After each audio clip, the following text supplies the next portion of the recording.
The North Platte marching band with our national anthem, and now into the North Platte fight song. So, Mr. Clay Atterbury, what are we looking at in tonight's contest? What are some of the things to keep an eye out for, and maybe for the people that are on the YouTube stream that are joining us tonight as well? Well, it's going to be a lot of old school football tonight. 3 yards in a cloud of dust, as they call it. Hamilton loves to run the ball. They're like an 80-90% run team. Their base formation, they're going to run a lot of double wing, very similar to like when you watch like Navy and Army and them play the military academies. So they're going to run a lot of that. They're going to be led by Zane Pulliam. He's their offensive lineman. They'll kind of move him all over the place. He's their right tackle, but he'll play left tackle as well. And then their quarterback and running back, who are both seniors, that's going to be what makes them go. They're going to love to run the football, so I think it's going to be important for North Platte tonight to take care of those early downs, get them behind the sticks like we've talked about most often this year, getting them in downs where they have to throw the ball because they don't like to do that. Yeah. So push them, get them behind the sticks, and then see what the Panther defense can force them into as opposed to them playing how they want to play. Now, last year's game, did you happen to travel up to Hamilton to see that one? I did not. I was not there that night. I was getting live updates from Mr. Matt and Coach Davis. And the ending, I was getting basically second-by-second updates for what was happening. So it was a wild one. I know that. Yeah, and I think to cap it off, there was a catch in the end zone by John Winkler that sealed the deal. And then the defense had to come out there and stop a drive that Penney had. And as you said, a running team struggles to score quickly, and they certainly did that after playing pretty much a back-and-forth game. But the Panthers were able to find a way to get a victory on the road last year in Penney. So I think a lot of the players on that Penney side are looking for maybe a little payback, a little revenge maybe tonight. Yeah, and I think no, you're good. I think a lot of those Penney players came back, too. I don't think they brought everybody back, but I think they brought the bulk of it back. So I'm sure a lot of them have that fresh on their minds of how that one ended last year. And then plus, Hamilton was one step away from coming here for a state semifinal last year before falling to Milan in the quarterfinals. That's true. So you're going to see a motivated football team tonight, but it's not new that the Panthers aren't used to. They've seen a lot of motivated football teams this year between Milan and Lathrop and East Buchanan, obviously. I mean, they didn't play it. They didn't play like it, but I think they were motivated to beat the Panthers for sure. Well, they're in the middle of their gauntlet right now, so I think the Panthers will be ready to go tonight. I think you're going to see really good effort from them tonight. Obviously, win or lose is to be determined, but I think they're going to give everything they've got, and I think it's going to be a game that comes down to the final possession and who can control the ball better. I did hear on the through the scuttlebutt that there are a couple of new offensive plays that have been installed. If there's anything about Coach Quigley, he loves to put in new wrinkles every single week and kind of keep the opponent on their toes. Honestly, a lot of time it seemed like the first play of the game is always kind of a new one. So we'll see if that happins tonight. See if he saves it or if he just breaks it out early. Well, and I think that's good for the players too, because they're getting some new wrinkles and some new guys are getting called upon for in the game plan and stuff like that. So I think that keeps the players interested, keeps them loose and have a little fun. And, I mean, it's got kind of an Andy Reid approach of, hey, we're going to keep throwing in new stuff and have a little fun with this thing no matter win or lose, no matter what the record is, whether it's undefeated or winless or everywhere in between. So well, it keeps it fresh, and I think it keeps it fun because you're not always doing the same thing over and over again. And that's what this is supposed to be about. I mean, it's a game. Definitely. You play this to have fun. If you're not having fun, why are we doing it? Yeah, I agree 100%. Referee are the officials for tonight's game. The referee is Alonzo Hood. Linesman is Sam Rourke. Umpire is Vaughn Taylor. The line judge is Andy Metcalf. And the back judge is Jason Seblin, I believe is how his name is pronounced. So that's your officials for today's game. You know, I noticed the name Alonzo Hood. And so I asked Mr. Davis if he was not a referee for or an official for our basketball games. Mm-hmm. He said, "Oh, good memory," because yes, he does the North Platte Tournament Finals championship games. He's usually there on a Saturday. And sure enough, I know that name. It just looks really familiar. So that's the thing about high school sports. You get a lot of referees that kind of do a lot of basketball and football both. And you really get to know them. There's a lot of good ones out there. I know as long as I've been coaching, I've gotten to know some of those guys, and it's not a fun job to have, but somebody's got to do it. And without them, we're not able to do this on a Friday night. So props to them. Yeah, I mean, it's all part of the whole ability for us to put on a game, and certainly they've got to hear sometimes the sour end of it as an official. But I mean, I'll shout out Zach Kraft because I've got to know him through baseball, through softball, and also basketball. They're just like everybody else. They are. You know, they enjoy sports and they can be a part of it. And you may not agree sometimes the way that they see a call, but nonetheless, they're not trying to do anything. They're trying to do their best. So, captains out on the towing cost, we've got Titus McBee and Carter Canoy, Wyatt Ford, and Hunter Nixdorf. For the Hornets, for the Panthers, we have Grady Coons, Will Hardigan, Weston Snook, and that's Cameron Wortham, number 75. So 4 apiece out there for the coin flip. This is also a big game. Obviously, it's a conference game for the Panthers, but at the same time, it's also a district seed game. Penney's a district opponent, or possible district opponent, so they're kind of fighting for some standing points. And we're starting to get to that time of year where the district standings are starting to shake themselves out a little bit. So this could go a long ways. Penney and North Platte are both kind of right in the middle in terms of fighting for that first home playoff game. So this one could go a long ways in determining that. So North Platte won the toss. They're going to decline. And Penney will be receiving the kickoff here to start this one. Penney will be going from the north end zone to the south, so they'll be going right to left. North Platte in the first quarter will be going left to right, so from the south to north. If you're on YouTube, it's probably a lot easier to tell. But hopefully I described it well enough. You can follow along if you're listening to the stream. So we're moments away here from the kickoff. Couple of guys to watch, and Brad Johnson went over. Appreciate him for going over and getting some of the guys who they typically will use in their offense. And Yahtzee, Canoy, Cooley, Bates or Bales, Rodriguez, and Ford are that 5 running backs that they tend to use pretty often. So. Well, and I talked about them being a lot like Navy and Army's triple option look. I don't think they quite run the triple option the way they do, but they align like this. A lot of those offenses, they do bring in a lot of running backs. They have the 2 wing backs, they have the fullback. Guys are constantly coming in and out. I mean, you're going to have to use a lot of running backs in that system. So, as long as it's not a spinner back, right? I guess right. You kind of have an idea maybe who's got it. Quarterback, and not to be neglected, is Titus McBee. Here's the kickoff from North Platte.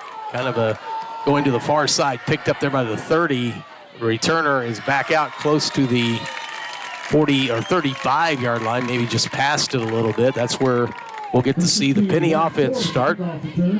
Aspen Large again on that stop. He had a lot of big tackles last week. Yes, he did. His name was mentioned quite often.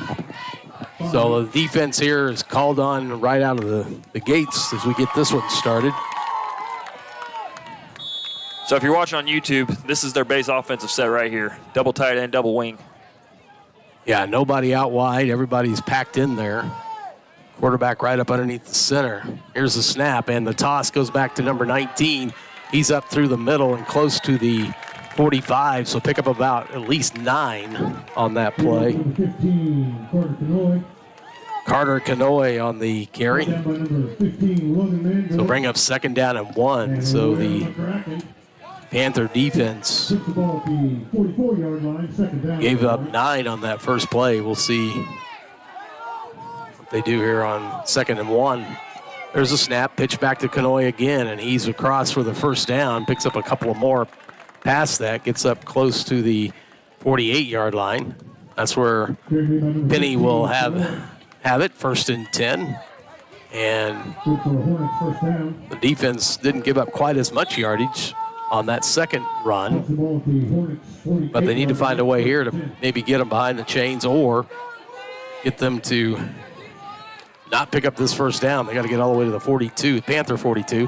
Here's kind of an option to the outside. Outside is number 22 on the cover. 22, yeah. 22 on the carry. That's Jack Cooley. Got outside. You know, one of the things that bugabooed got all the way down to the 37. One of the things that bugaboo for the Panther defense last week was that end. They just could not stop and force the back up into the middle. Well, and when you're seeing this offense, this is really where those outside DBs, those corners, really got to get involved in the run game, especially on those toss plays. There's a toss to number 1 behind a couple of blockers, still on his feet. He's across the 35, falls at the 34. Looks like he's going to be actually just past the 35. So it's going to bring up 2nd down and about 7. Need to get all the way down to the 27-yard line for a first down. It can be a hard offensive stop because it's just a wall coming at you, a wall of bodies. There's a snap. Ball's dropped. It's fumbled and then picked up, and there's a scrum for it. I'm not sure who's got it in there. Not sure the officials know either. And it looks like, I think they deemed McBee, the quarterback, getting it back. Yeah, I think it looked like the ball fell because the way unless he was just trying to dive ahead through the hole that he saw, there wasn't much there. Ball is at the 33-yard line. 2nd down and a long 6. There's a snap to McBee. McBee drops back, rolls to his right, looking downfield. Launches one up, and 15 hits him in stride and gallops into the end zone for an early Penney touchdown. I think Manville was on the coverage, or yeah, Manville was on the coverage, but number 15 got out in front of him. That's Carter Canoy. He's been doing some of the running. He just took off and had about a step on Manville, and that was pretty easy. Well, and I was getting ready to say, a hard part of this offense, sometimes the DBs kind of creep up, run, and then you have a tendency to fall asleep. It's very important that they don't do that tonight. That was an example of that right there. I think DBs kind of got a little undisciplined and just kind of got sucked up, and Penney burned them over the top, so we'll see if they can make the adjustment. Extra point kick is up, and it is good. So Penney strikes on their first possession. And now have a 7-0 lead with 9:43 left in the first quarter. Panthers will get their first chance as the kickoff will go to them. It looks like, I know Armstrong's back there, and then Waylon McCracken also back there. You got Johnny McCracken and Caleb Wright, the next 2 up. Yeah, you know, they saw a lot of action last week whenever that ball would kind of go short, and then they'd be grabbing it. Johnny McCracken, you'll recognize that name. He had that big quarterback sack last week. Yes, he did. Unglued on the Engel Was it kid Remy for or Engel? It's Engel. Yeah. And I don't think Engel saw it. No, never did. And you could hear the pop all the way from where we were at the top of the bleachers. It was quite a display there. It was very exciting to see. So Penney will kick it off from their own 40. They're going right to left. Here he's up on the ball and kind of squibs it. And it hit. Kraken's got it up to the 20, 25, stutters a little bit. Now still on his feet and makes it up to the 35. A little bit past that. They may mark him down right at the 35. I think that's what they're going to do. So the Panther offense will start with the tip of the ball on the 35-yard line. 1st and 10 for the Panthers as their first possession on offense. It's coming up. It's going to be important for the Panthers just to answer back. Not necessarily with obviously a touchdown drive would be ideal, but at least move the football. At least show the ability to move the ball. Let some of those defenders get a break, but just show that, hey, Penney can move it. Hey, we can too. Snook is in shotgun. Motion. Now we've got flags, so I think we've got legal procedure. Yep. Somebody may have started a little early, so it's going to back the Panthers up. 5 yards, not the way you want to start. Steve, I'm not going to lie to you. I think a double pass was coming there. With the depth that Armstrong was getting in the backfield, it looked like he was getting ready to set up to throw the ball after that pass. So Maybe that's one of the new I think wrinkles. I could be wrong, added. but he was pretty deep for a swing pass. I think he was setting up to chuck that thing. Let's see what they do now that it's 1st and 15 from the 30. They need to get all the way up to the 45, their own 45 for a first down. Or a conventional, there's a snap back to Snook, rolls to his left. There's a pass caught out there by Armstrong, I believe, and he is up to the 40. Actually, that's McCracken. That's McCracken. That's Johnny McCracken on the grab. McCracken. He went up, skied up, and grabbed that one, brought it down. Now it's going to bring up 2nd down and 5. So picks up 10 on that little pass. And the Panthers are only 5 yards away from picking up their first down. So 2nd and 5 coming up. That was another wrinkle, too. You don't see the Panthers go under center a lot unless it's like a quarterback sneak or something, but they did that whole play action and were able to find McCracken out of the backfield. 2 in the backfield was Snook. There's a give to Armstrong right up the middle. He got a couple of yards to the 42-yard line. So he's going to pick up 3rd down and 3 for the Panthers. Good job of getting in 3rd and manageable here, especially after that penalty on the first play. They were able to pick up the yards back, and 3rd and 3 is, if you're going to have a 3rd down, this is about the distance you want it. Obviously, 3rd and 1 would be more ideal, obviously, but 3rd and 3 is not a bad down either because the defense has to respect both the run and the pass. And we'll see how much they can pick it up here on 3rd down and avoid maybe a decision to go for it on 4th. There's a pitch to the back, but he gets very little over there. I think it's Johnny McCracken. He gets up about to the 44-yard line. Like It'll that be was 4th and 1. Armstrong again, actually, on that. Oh, was it Armstrong? Yep. My bad. Him and McCracken look very similar. Honestly, Well, they both have 20s. Yeah. The only thing that kind of holds them or puts them different is I think Mr. Armstrong's got a towel on his back, and that's about the only difference that. Well, Johnny's got a white one. Does he? Okay. Yeah, so yeah, he does. Dylan's got the black one. So that's a give. All right, snap goes to Armstrong right up the middle, chugging, and I'm not sure he got there. Pinned on the spot. I don't think they're going to give it to him. It's going to be actually lose a yard. It's going to go back closer to the 43-yard line. So nothing going on that 4th down and 1. Panthers fail to convert. So Penney will take over on their 2nd possession now at the North Platte 43-yard line. They already have a 7-0 lead over the Panthers, 7:29 left in the first quarter. There's a snap. Behind his blocker is the running back, but then they just have the class. Yeah, it's just a wall. Class body to the left, class body pretty to much. the right. He must have had about 4 or 5 blockers out in front. And I missed who actually had the ball. I think that was Sawyer Ford, number 30. Ford. That was about the 4th different running back they've used. The 2nd down and 5.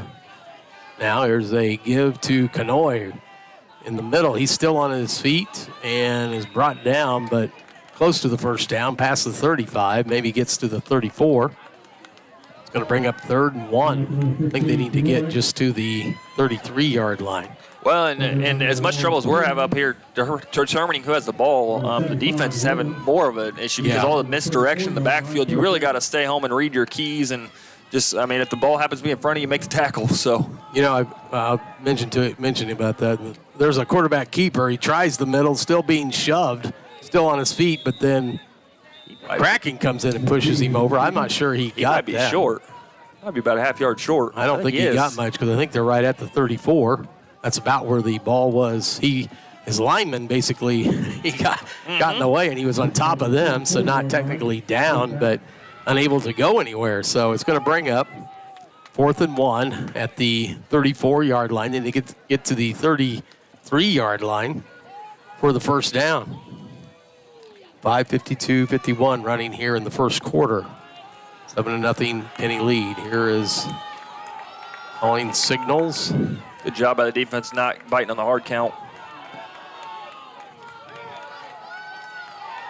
There's a snap, and the give goes to number 24. He's trying the right side, and he's still on his feet, and still a scrum. Oh, Rugby scrum breaks out. He does get past the line to gain, gets down to the 31-yard line, so first down for Penney. They had a chance to get him in the backfield. Yeah, and I'm wondering what this flag is. There's a late flag that kind of came out in the middle of that pile. Yeah. Cam Wortham's pointing like it's going to back up Penney. So the ball is at the 31 for now. Now they're discussing the flag that's about the 33. See what Alonzo Hood. I'm not quite sure what that is. I think that's illegal assistance. Assisting the ball carrier. I think that's in high school you can't push the pile like you can in college and the NFL. And I'm pretty sure you don't see that called a lot, but I think that's what that call is.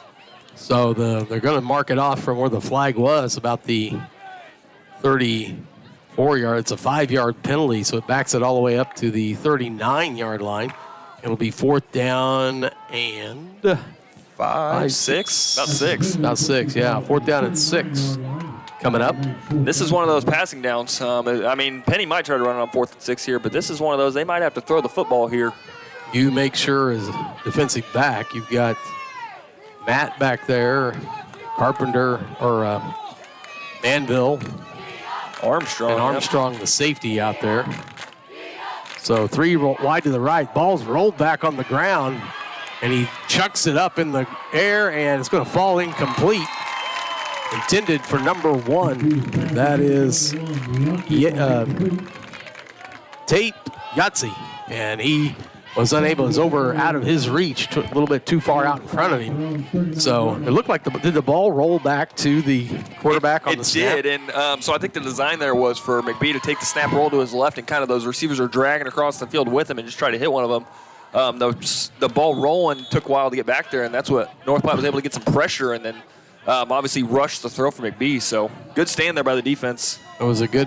Now the Panthers will take the ball. Snook's in motion going out to the left. There's a give to a keeper, and goes nowhere. They're going to lose about 4 yards on it. Mark Armstrong faked the give to Johnny McCracken and then kept it. But by that point, several Penney defensive players were around him, and he had very little room to move.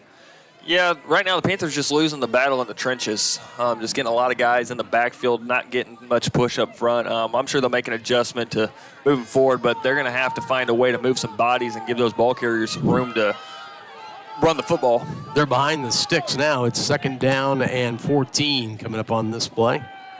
They're dropping back to pass, and the ball's batted down by a defender. Big number 82 out there got his mitts on it. Jacob Miller. Able to bat the ball down, so it'll bring up 3rd down and 14. And it just seems like the offense, much like it was at the end of the East Buchanan game, just has a hard time putting together some positive, productive plays. They just struggle, it seems. That one was unfortunate because Snook got the snap and the pass was on time. They were going exactly where they wanted it to, but it just the big long length of Jacob Miller on defensive end just caused an issue. 3rd and 14. Snook looks back, rolls to his left a little bit, launches downfield, and it's picked off. Intended for Matt along the near side here. Number 30's got it. He's up to the 20, to the 15, still on his feet, and has ran out inside the 5 around the 2 or 3 yard line. Actually, they're going to mark him out at the 1. Looks like we got a Panther down on the play as well. There is. That is Snook. That's not good. That is not good. I'm not sure what happened after he released the ball. He is not in good shape after the result of that play, of course, with the interception, and then didn't quite get the chance to see what happened to him, if he was maybe hit after he had thrown the ball. Hopefully he's going to be all right. It looks like they're moving around the leg, the knee or ankle area. He's a tough kid, but he's definitely in some pain right now. Yeah. Well, and I'm not sure. I don't know if he got rolled up. Maybe he got rolled up on by a lineman or something. There were some people around him. Now, when he threw it, I watched the ball. I didn't see what happened in the backfield. Nobody concerned, certainly, for Weston Snook. 3:55 in the first quarter. 7-0 Penney leads. And he's able to get to his feet. Looks like it's his right leg a little bit. I think it's the ankle. Yep. He is not putting any weight on that right leg. So, emergency situation. I'm guessing the Panthers will go to Dylan Armstrong. You're going to see him taking a lot of snaps at quarterback, I'm guessing, and just a lot of downhill run. You saw that once already when he had the power read with Johnny McCracken. So, my guess is that's what the go-to on offense will be. Unfortunate events here because Penney's at the 1 yard line. So, I know you can twist your ankle in many different ways, but maybe being rolled up on is that's maybe the best candidate. I mean, you have to go back and look. We don't have replay. No. So Penney in very advantageous start this one right at their 1 yard line. Snap goes back to McBee. He's right up the middle, and I believe he's in. He is. Touchdown, Penney. So add 6 more to the 7, and they have a 13-0 lead over North Platte here in the first quarter. 3:51 left in the first quarter, and this one not getting off to the start that the Panthers had envisioned at all.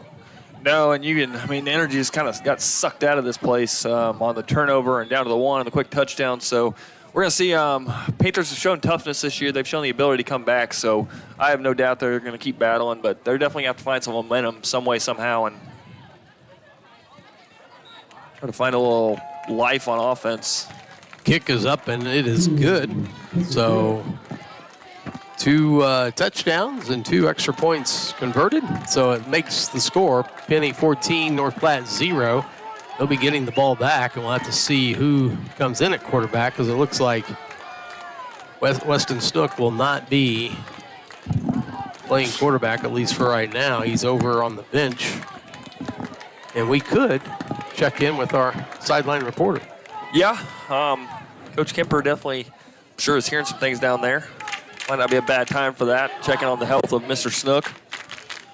I'm going to let you do a little play-by-play, and I'll see if I can't get a hold of him. Yeah. So definitely not an ideal start for the Panthers. Luckily, there's still 3 quarters and almost 4 minutes to go. So a lot of time left to get back in this football game. Just got to find a way to move some bodies up front offensively, try to find a way to move the pile and gain some yards. So Penney's set to kick it away. That is number 7, Titus McBee, doing the kicking duties. He'll squib this one right down the middle. Actually gets down to the sideline, and it'll go out of bounds, and that'll draw a flag. Should put the Panthers at the 35-yard line to where they'll take over for their 3rd offensive series of the night. We're going to see, I believe it'll be Mr. Armstrong at quarterback. It's generally the thinking on the backup. Yep, does look like indeed Mr. Dylan Armstrong will be taking the snaps. Dylan did play a little bit of quarterback coming up through the ranks. I know he played a little bit of quarterback at junior high, so he's been back there to take some snaps, so this is nothing new for him. Panthers will come out. 2 wide receivers to the right with a wing, 1 to the left. 35-yard line. Armstrong takes a snap, fumbles it, and he is met by a wall of Hornets.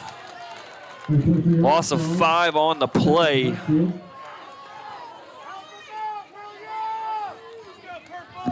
Right now, Penney Hornets just winning the battle up front. Getting a lot of penetration. Really causing fits for the Panther offensive line. The timing of the snap there, bobbling, didn't help the timing of that play at all. So Panthers 2nd and 15 on 30-yard line. Bunch set, 3 wide receivers to the left. Armstrong will take the snap. He's going to run left, quarterback sweep. Gets past the original line of scrimmage up to the 39-yard line. Nice gain of 9 there by Dylan Armstrong. That'll make it 3rd and 6 from the 39-yard line. Looks similar to the Hamilton offense there. Just get a wall in front of you and try to get as many yards as you can. Well, technology is great if it works. Sometimes it just doesn't work. So, tried to call him a couple of times. Let me just try and call him now. Go ahead with play-by-play. 3rd and 6. Tries to run up the middle, just nothing going. Got back to the line of scrimmage, and that's it. I believe that was Dylan Armstrong on the carry. Nothing going, and that'll send on the punt team for the Panthers. So far, just 9 yards of offense in 3 series for the Panthers. So they will punt it away. Back deep to return for the Hornets, number 30, Sawyer Ford. And the punt is Aspen Large. He gets off a good one. Line drive kick. Bounces at the 25, rolls all the way back inside the 10, and it'll be down to the 9-yard line. Great punt by Aspen Large. Flipping field position, Logan Manville there to down it. So Penney comes out for their offensive series, leading 14-0, minute 46 to go, first quarter. See if the Panther defense can make some adjustments here, starting with the longer field. They're able to get the stop on the Penney drive that started not from the 1-yard line. Well, they do have them back a lot further. It's a great punt by Aspen Large. So Penney's going to have it 1st and 10. There's a give to the back, tries the far side. I believe that's Kanoe, still on his feet, out past the 20, gets past one defender, dives forward, close to the 25. He did get to the 20, yeah. About 16 on that carry. Yeah. And again, the Panthers getting exploited as the ends just are not able to put up much resistance to the sweep around the end. 1st and 10. There's McBee with the snap. Gives to the running back. He gets ahead for a couple. I believe that was 24, I believe. Looked like Bates Rodriguez or Bales Rodriguez? Yeah, Bales Rodriguez on the carry on that one.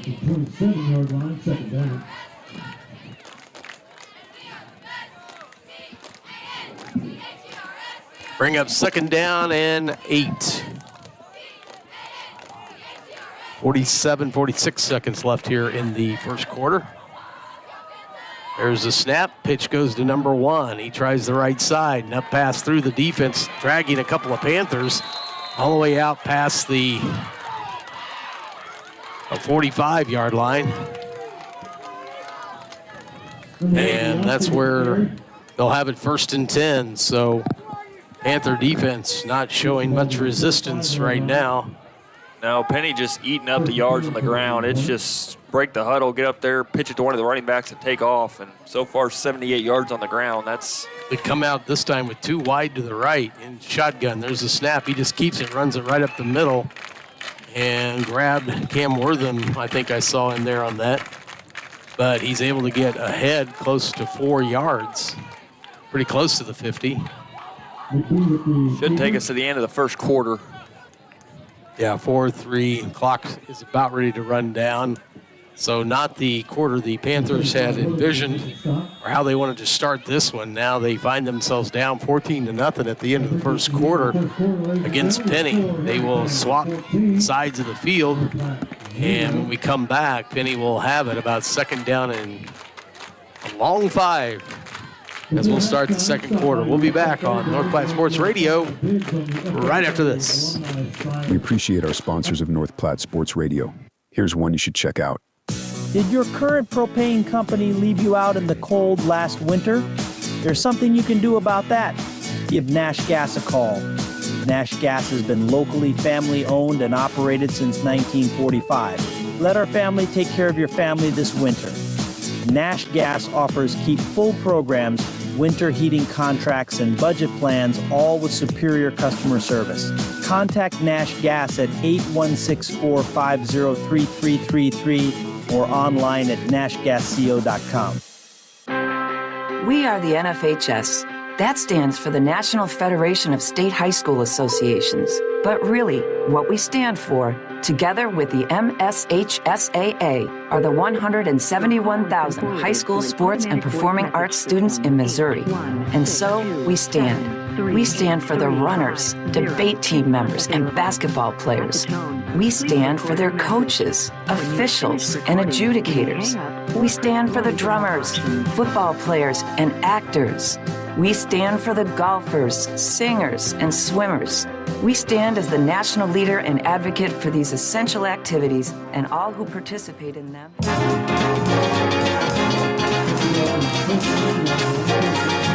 Welcome back to North Platte High School here on a Friday night. Panthers find themselves down 14-0 with Penney with the ball. Already ran one play, now it's third down and about 4. There's a snap, and the give goes to the back, number 15, Kanoy, trying the near side and shoved out of bounds about the 42. Penalty on the play. Might be a hold. Yeah, there's a penalty flag about the 48-yard line here right in front of the Panther bench. That's a hold. That's a big call because that'll back up Penney into third and long. Yep. Holding against Penney. So indeed it will back them up 10 yards. Panthers did a better job there of sealing the edge. Just didn't have the pursuit to get there in the middle, but it might have been because of the hold. Mm-hmm. So the ball's going to go all the way back to the 42-yard line of Penney. And it'll bring up third down, and I'm going to say 13. Mm-hmm. Defense needs to stop right here. Yeah, this is a great opportunity to shut down this Penney offense and get the ball back to their offense. There's a snap. Pitch goes to number 30, trying the left side. Good pursuit. He strung it out, and they stop him behind the line. He lost probably about 3 or 4 on that. Yeah, I think it was actually loss of 5. Yeah, he's all the way back, to the 37-yard line. So it will be fourth down. And let's say that's 19. Fourth down and 19. Yep. So it looks like Dylan Armstrong is going to go back to receive this punt. Exactly what the North Platte Panther defense needed to do. Got to stop. Now can get the ball back to their offense.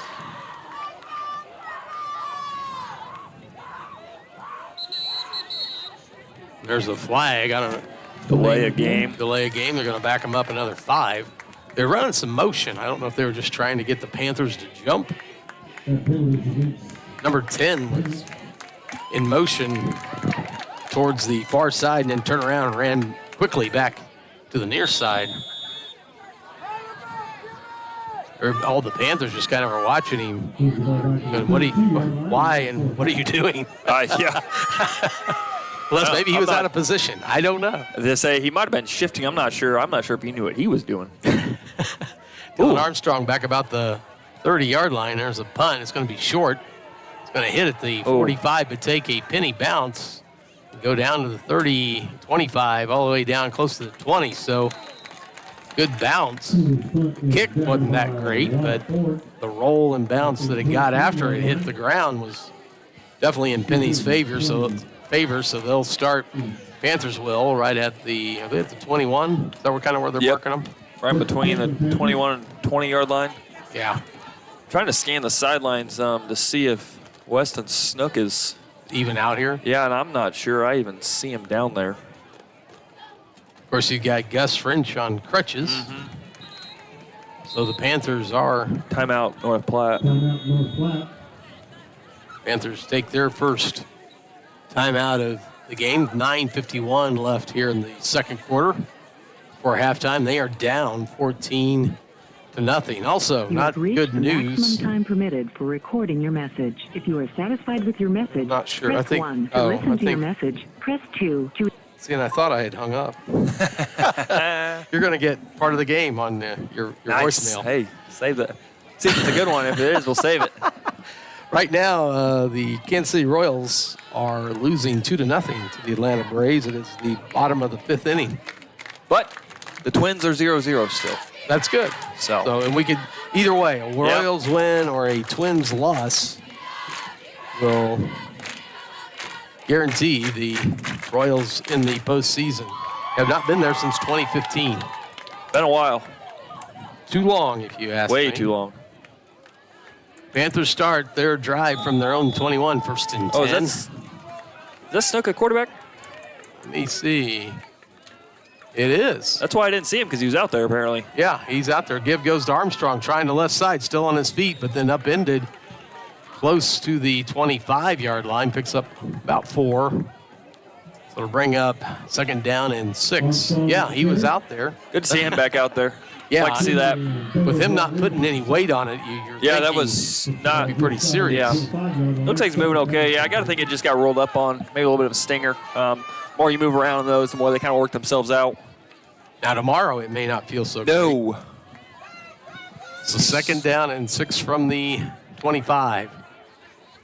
You get out to the 31. There's another give to Armstrong, still on his feet, still going.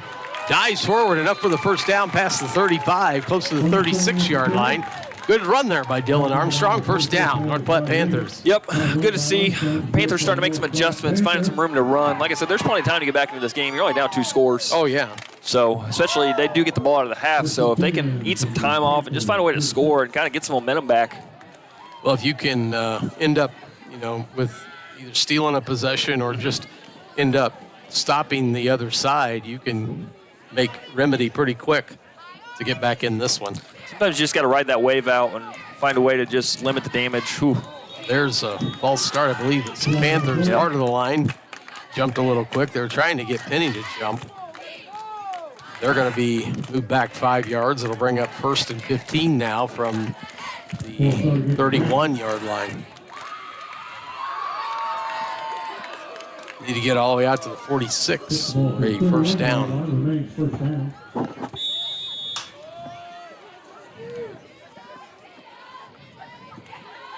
8:35-34 here in the second quarter. 14-0 Penney.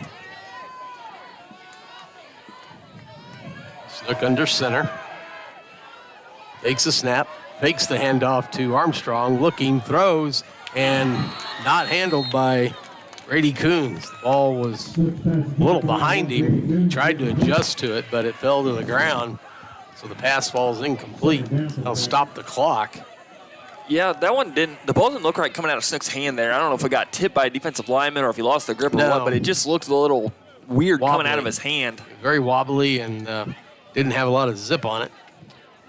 That's unfortunate because was that Grady Coons there? Yeah. He was open too, and Snook had him there. Yeah, he had the closest man was probably 5 yards to him, so he had plenty of room to maneuver and try and pick up some pretty good yardage. Snook in shotgun, drops back, looks to his right, launches one deep to Matt out there, and I think it's picked off. Goodness. That's going to be Sawyer Ford, who got in front of Brendan Matt and just went up and got it at the Penney 45-yard line. So That's 2 interceptions that have stalled the Panther offense. Hornets will have 1st and 10 from their own 45. That's unfortunate. That's hard to make up ground if you're giving the ball back to the other team. In shotgun. He keeps the ball, tries the right side. One man grabs him. Good play by Johnny McCracken. Johnny McCracken takes him down right at the 45, so no gain on the play. He grabbed on and would not let go. Johnny McCracken, the freshman for the Panthers, been a very big bright spot this year. He's put in a lot of very good time for the Panthers. Looked good on that play, able to grab the quarterback and not allow him to advance. Well, a lot of time you see freshmen playing, they're just kind of outmanned physically, and Johnny has not. That has not been the case with him this year. There's a snap. Oh, the ball gets past Kanoy. He's being chased by several Panthers. He tries and skirts through the line, and he's off to the races. But another Panther out there, unable to tackle him, but I think he stepped out of bounds. There were 4 or 5 Panthers that had an opportune time to get him in the backfield as the snap went past him. Reminiscent of East Buchanan last week, but he's able to grab it and then skirt up between them and picks up a big gain for a first down all the way down to the 37-yard line where the Hornets will have it 1st and 10. That's tough. That is. They had everybody there to make the play, and just nobody made it, unfortunately. Somehow he's able to squirt through the defenders that were out there. It didn't look like he had much of a chance, but was able to find a way. Snap goes to the quarterback, rolls to his right, looking downfield, fires complete to number 22, I believe. 82. 82. Number 82, Jacob Miller is complete. Jacob Miller. That's a first down for Penney, so they're mixing up good play action on that one. And able to find a man downfield, picks up the first down. The ball down at the 21-yard line. Panther defense really needs to stiffen here to not allow Penney to score anymore. They're already down 14-0. Here's the snap. Pitch goes to number 30, trying the left side. Behind a blocker. If there's a flag coming in, I think we may have a hold or something going on at the 20-yard line. We'll wait and see what the officials come up with. Holding against Penney. So from the 20, it'll back them up to the 30-yard line. And that's going to bring up first down and 20. So they are behind the sticks, and a perfect opportunity for this Panther defense to, well, I guess they thought the flag was at the 20. Yeah, got an extra yard. Well, it's all the way to the 31-yard line is where they'll have it. So there's a snap back to the quarterback, looking to run. He's grabbed by one, shakes that tackler, and then a couple more Panthers come over and knock him down. I believe he's short of the original line of scrimmage by about a yard. I think he lost another one. Cracking in on that one. Now they're going to place it down about the spot of the line of scrimmage. Looked like he didn't get there, but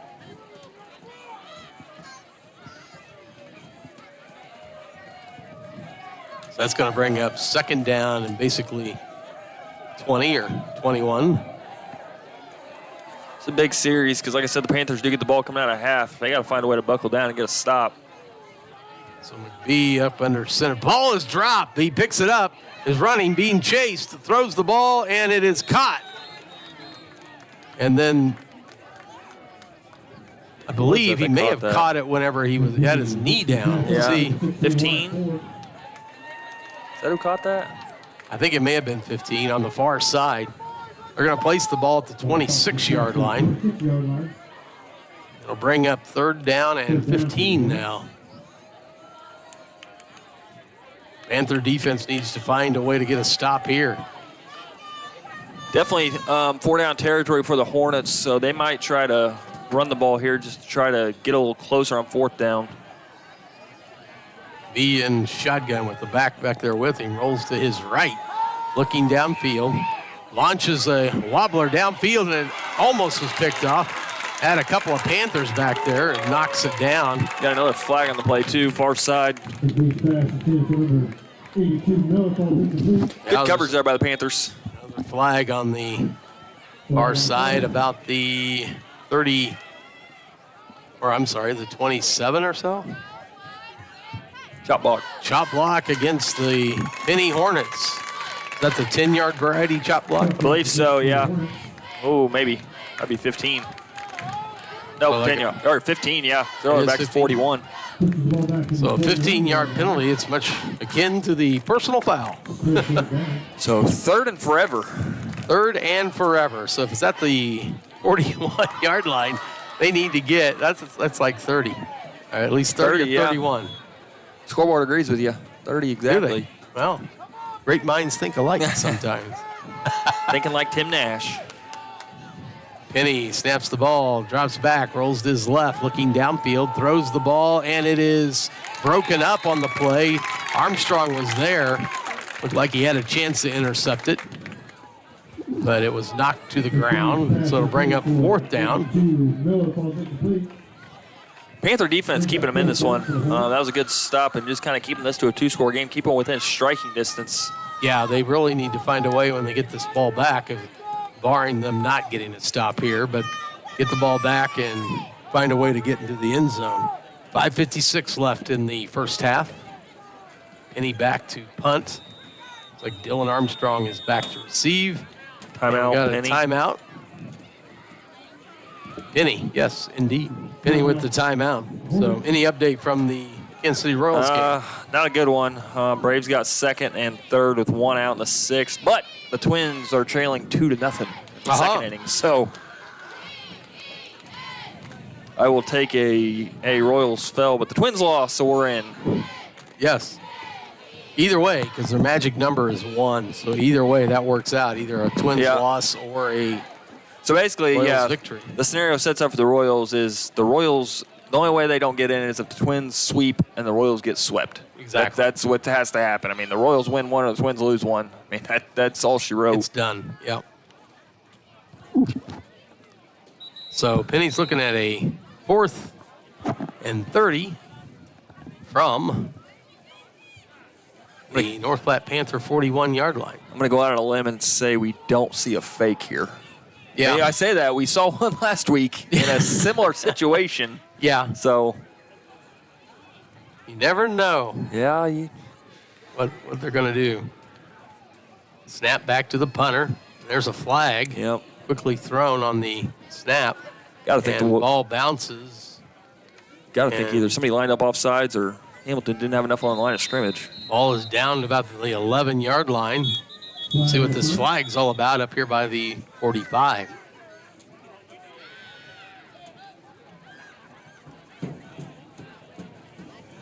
Certainly if it's against Penney, Panthers will have them. Yeah, legal formation. Yep. Legal, Not enough guys on the line of scrimmage. Yep, legal formation against Penney, so they're going to have to punt this again. So that'll back them up 5 yards. Yeah, you definitely want to make them re-kick that because that ball was down inside the 10. See if they can't shank a punt here and get you some better field position. Yeah, I was calling it the 11. That was actually the 6. Yeah, I think it was. That thing rolled. The punter, he doesn't have the greatest leg, but he puts a spin on it that when it hits, it takes off. It keeps continuing on its way in the direction he kicked it. So now, punt by McBee goes and hits at the Just stops. 15, and that time it just, so the Panthers able to pick up about 10 yards on that 5-yard penalty and get a little bit better field position out about the 15 where they'll have it 1st and 10 here in the second quarter. 4:36 on the clock. Panthers need to find a way to put together a sustained offensive drive and punch the ball into the end zone. I think that'll do a world of good. Yes, it would. You got 4.5 minutes. You got plenty of time to drive down the field here. Any type of points would just be big here, especially going into the locker room. Swing that momentum. Get you some energy going into the locker room. Snook in shotgun. Looks like Armstrong back there with him. No, the snap went to someone else and went right up the middle. But I don't think Manville. Number 15, Manville? I don't think he got anything, though. No, the ball's still at the 15. In fact, I think it maybe moved back just a little bit further than when they ran the first down play. You know, and that's the other thing. The offense has just not been able to pick up any plus yardage. Just haven't been able to find a lot of room. No. So Snook is in shotgun with Armstrong. And Armstrong keeps it, tries it here on the near side to the right side of the line. It's taken down close to the 20, but I think he'll be short of that. At the 19-yard line, it looks like. So that's going to bring up 3rd down and 6. Even on that one, he had to bounce that right at the line of scrimmage, so it looked like he had room, but it was only 4 yards just because they're just not able to get to the second level of the Penney defenders and where they're able to get a big play. It's just kind of been 3 or 4 yards or 1 or 2, and just no big plays so far. It's very akin to running in mud. You just can't really go anywhere. Snap goes back to Snook. Fires on the over out to Matt on the far side, but it falls incomplete. No flag out there, so that's going to bring up 4th down and 6, and I think the Panthers will punt it back for an out. Not what the Panthers had envisioned for that drive. No, and they're having some issues with the snap, too. Snook got that one really low. They've had a few snaps that just been a little bit off, and it's just kind of throwing the timing off. Just a number of things right now kind of hurt the Panther offense. There's a booming punt high up into the air, and it hits and comes back a little bit, but grabbed there by number 68. Nolan Dean. Nolan Dean grabbed that one before it decided to start heading back to the north end zone. Oh, there was a flag as well. Yes, a flag at the 35 or so. Holding against Penney. Back him up another 10. So this is going to move them back 10 more yards where they'll start 1st and 10. So instead of starting in the Panthers 46, ball's going to go all the way back to the Penney 44. That's where Penney will have it, 1st and 10. Now you may think that it should be 1st and 20. However, that is in addition to the punt. One of those weird little football nuances. Yeah. So in shotgun is McBee. He takes the snap, tries right up the middle, still on his feet past the 50, runs into a crowd, and then is brought down about the 48-yard line. McBee's done that a couple of times where he'll just grab it and start towards the center of where the center and the guard are and continue about as far as he can go. Picks up a good 7 on that one and bring up 2nd down and 3 from the 48-yard line. Need to get to the Panther 45 for a 1st down. McBee in shotgun again. This time the snap goes direct to Kanoy, and he's still on his feet behind the blocker, and he's off to the races. There he goes to the 20, the 10, 5, touchdown. Penney right up through the guts of the defense, and then quickly along the far side down to the end zone for another Penney touchdown. Yeah, Carter Kanoy he's quick. When he's got a convoy in front of him, so they direct snap that. They had the 2 different quarterbacks back there, and he just took that snap, and they were just a wall in front of him, and Panthers not able to lay a hand on him, unfortunately. No, he got, once he saw the opening, he kind of kicked it into another gear, took off down that far sideline, and nobody was even in the vicinity to try and stop him. There's a missed kick, and now it pitches it back to the kicker, and he's being mauled about the 15, and progress stopped there, so that one goes for naught.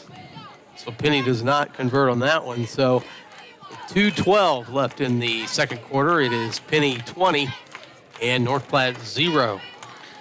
Panthers got to find a way to get some life right now. It's just a quiet stadium, a quiet sideline. They just don't have a lot of momentum. And the big thing in high school football is when you lose that momentum, it can be hard to get it back. And somebody's just got to step up and kind of be that leader of, hey, we got a long way to go in this thing. We got a whole half to play still, plus some. So somebody's just got to step up and make a play, get some life back in them. We've seen it a couple times this year where they've been down and had to fight their way back, and they've done it. But it's just going to take somebody of taking the lead on that and saying, hey, get behind me, here we go. Well, the thing is that both the offense and the defense has struggled tonight. And if you've got one that's at least producing, you can kind of manage a little bit of the game. But when both of them are struggling, like tonight, it's going to be a tall order unless some things change quickly. Penney tees it up at their own 40. I think Armstrong, and there's a squib kick right up to an up back around the 40. Ball's on at about the 39, 88. Isaac Wright. Yep, Isaac Wright, sophomore, wide receiver. He's 176 pounds, by the way. Mm-hmm. So the Panthers will get it at their own 39-yard line, 1st and 10. They need to get up first to their 49 for the first down. They've got 2 minutes and 12 seconds. I don't think the clock ran on that. I don't think it did. I think it was 2:12 that whole time. I was going to say it was 2:12 after. Well, and on the side, he didn't touch it till he laid on it. So. Okay. So it's kind of a. There's. Oh, boy. And the ball lateraled back to Dylan Armstrong. He couldn't handle it, lost the handle, and then fell on it at the 30. So that is a 9-yard loss. And on first down, I got to think, if you look at their first down plays, they have ended up on the negative side. So I think at the result of the play. That was going to be the first play of the game that we saw, that little swing pass and throw, but that one just that's the thing of those trick plays is when they don't work, boy, they can really bite you. When they do work, they work well. So just unfortunate series of events there for the Panthers. They have the ball at their own 29. There's a pitch forward up in the air. It's picked off good Lord. by a lineman. So batted in the air a couple of times by some Panthers, and Penney lineman grabs it. And Penney will have the ball at the 26-yard line, 1st and 10. And things that you say, I don't know, can't get any worse. It just did. I think this is the definition of when it rains, it pours, because it's just it's kind of spiraling out of control right now for the Panthers. They got to find a way to get in the locker room and kind of take a deep breath and say, hey, okay, let's reset a little bit. Hopefully the defense here can come up with something and stiffen and not allow them to get back into the end zone. They're at the 27-yard line. There's the keeper up the middle with McBee. He's all the way down to the 15-yard line, so a good gain on the play. Yeah, it's just the defense is struggling to get a stop, or because they get that momentum and they get a head of steam behind them, and they're just not getting any resistance really from that Panther defense. So in shotgun again. Snap goes to number 22. Tries here on the right side, on the near side. Still on his feet. Ran out of bounds. Oh. And now a flag. 2 flags down. There's a flag on the far side, too. This may be offsetting, possibly. I think they may get one of the Panthers for a hit on the running back out of bounds. I could see where that could be incidental, but yeah, I was going to say I don't really like that call on the out of bounds hit, because I think it was just some bodies just jumbled up, and I think he kind of tripped. I don't think anybody meant to do anything, and that was kind of a quick late hit call. So holding against Penney, personal foul against North Platte. So they offset and they'll replay first down. That's unfortunate, because that would have backed Penney up 10 yards. And like you said, I don't think it was more incidental contact than someone going to try and hit somebody out of bounds. Yeah, and I think it was Logan Manville that was involved there, because he kind of came up sideline and kind of held up his hands like, Coach, I didn't do anything. I didn't mean to do it. And it's just sometimes that's bad luck of the draw and how it goes sometimes. Well, it's always a mess whenever you try to interpret the actions of another individual. Hardigan chasing McBee, and he gets rid of it but throws it incomplete along the near side here. That stops the clock with 55 seconds on it. And second down and 10, I believe. The goal right now, the short-term goal is get a stop and then get a score out of the locker room. Sometimes whenever things are kind of spiraling out of control, you got to focus on those baby steps. Find a way to just find some positivity, and the positivity would be, hey, get a stop and find some points out of the locker room. That's the short-term goal. It's got to be for the Panthers. So McBee in shotgun, drops back, looks to his right, rolls to his right, and then throws it out of bounds, incomplete. Johnny McCracken jumped, but if he did grab it, he would have came down out of bounds. So that one goes nowhere. Bring up third down and 10. 50 seconds. So that play took 5 seconds off the clock. And I would think they would go for it on fourth down unless they want to kick a field goal. They've been kicking a lot of PATs, so I'm not sure where their kicker's range is at. We might be just on the fringe of it right now. Well, and that last snap didn't garner much trust. Right up the middle goes McBee and grabbed there by a couple of defenders. I think they're going to try to kick it. That's why you call that play there. To just get a little bit closer. Right around the 10-yard line is where the ball should be marked. That's where fourth down will be, and of course they're running some more bodies out here. They might try to kick this. McBee, maybe not. Yeah. Yep, they are. They're setting the block down. That ball is right on the 10-yard line, so 20. Timeout on the field taken by North Platte, I do believe. Yeah, I think you're going to have about a 27-yard attempt coming out of the timeout. It's going to be tough, too, because it's on that far hash, so it's not straight on. Yeah, he's going to have to kick it back. Yeah. If he's right-footed kicker, it'd be better if he were left. Yeah, you could kind of hook it, but this one you're going to have to kind of push. Yeah.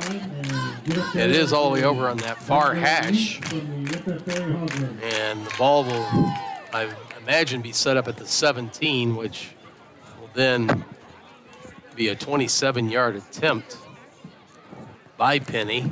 That's such a weapon to have a kicker that can kick a field goal, because this scenario here, I mean, you're talking, he makes this, I mean, if you don't have a kicker here, you're having to attempt a 11-yard pass, not into the end zone necessarily, but trying to convert a first down. Now you can just kick it and try to take 3 points. So it's such a weapon to have a kicker in high school. So they're setting up at the 17. Placeholder has the snap, placed down, booted. It is up, and no good. Yep. Talked about it being on that far hash. Yep. He couldn't push it enough. Couldn't get it over towards the middle of the field, so Panthers will have it. 15 seconds, so I'm not sure what you do. I think you might just take a knee and take it to the break and try, because like I said, we talked about the Panthers just got to get to the locker room right now. So we talked about that baby step. There's the stop. So they can just find a way to get into the locker room and then come out and just make some changes and get a score. I mean, this thing's not out of reach. Now they are coming out with too wide right and left. And I believe Manville's in the backfield, so they may try and put one up, see about a defensive pass interference. There's a quick throw, and it falls incomplete.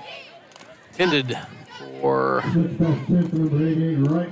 Wright, Caleb Wright out there. Actually, I think that was younger brother Isaac. Oh, was that Isaac, 88? Yeah, that's Isaac. Now I think they're going to just taking a knee, taking a break. 12 seconds left here in the first half. Snook takes a snap. Oh, maybe not. They're still actually kind of faked it, and however, ended up losing about 3 yards. But I think that's going to do it for the first half. And the half, quite honestly, most of the Panthers would like to push the reset, take a mulligan on, and go back and redo, but that's not going to be the case. So we'll see what Coach Quigley can put together at halftime and see if he can't get the troops rallied enough to come back out and have a much better second half. What are your thoughts on this first half of football? I mean, if Panthers outgained in that half, 182-14. I mean, that tells the story right there. Penney's able to kind of do what they want on offense. The Panther defense was able to get some few key stops, or else this could be worse. Yeah. The conversation at halftime is just going to be, what can we do on offense? We got to find a way to sustain drives, get the ball moving, because the Panther defense kind of been put in some tough spots. They run on the field a lot. Yeah, they have. We talked about it last week. The Panthers only having, 11 plays in the first half or something. I think we only ran like 15 in that first half. So the Hornets had the ball a lot. That's the easiest way to score is when you have the ball. So I think they're just going to have to find a way to move some bodies up front. They're just losing the war in the trenches right now. Penny's winning up front, and in high school football, when you can't win up front, it's a tough hill to climb. So. Well, it's almost an impossible task. The only other way is you got to offset it with some speed on the outside, and that's not the Panther game. They're in between the tackles, and so they're going to have to make some changes. There's still a whole half to play, especially getting the ball out of the locker room. They can find a way to get a score. Brings it to a 2-score game. So, there's still some time to do some stuff. And like I said, we're only in week 5. So, we still got a long way to go in this thing. These are all about trying to find yourself in these moments, of these tough moments of what are we made of and what can we hang our hat on when we get to districts of, hey, this is what we're made of. So we're just going to keep learning these lessons and find a way to figure out some things that work. So we'll see what they can do in the second half here. Hopefully they'll come up with some answers. Right now, the North Platte Marching Band is on the field. So we're going to step aside and let you take in their performance tonight.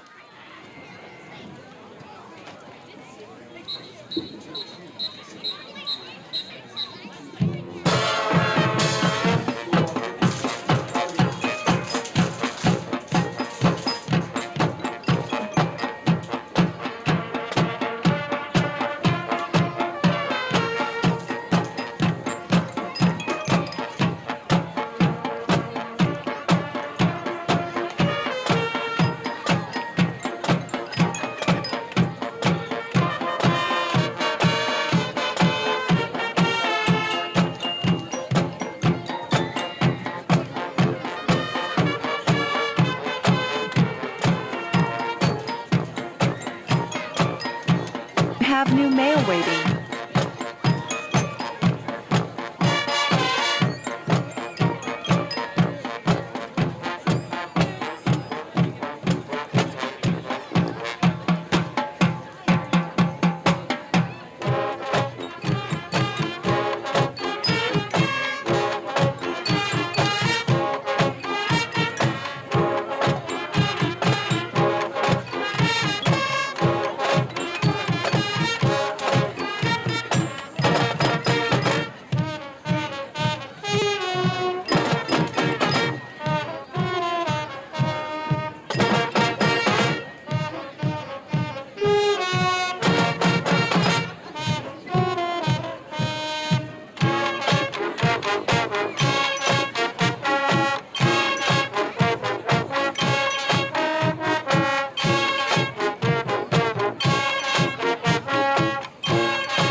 for 2024 Panther Pride Marching Band under the direction of Ellie Jo Fedrizzi this evening.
The 2024 Panther Pride cheerleaders.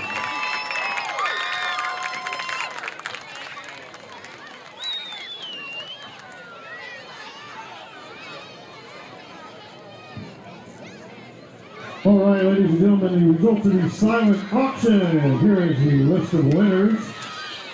Kelly DePriest, Todd Rose, Tammy Walker, Lila Woodson, Trace Strong,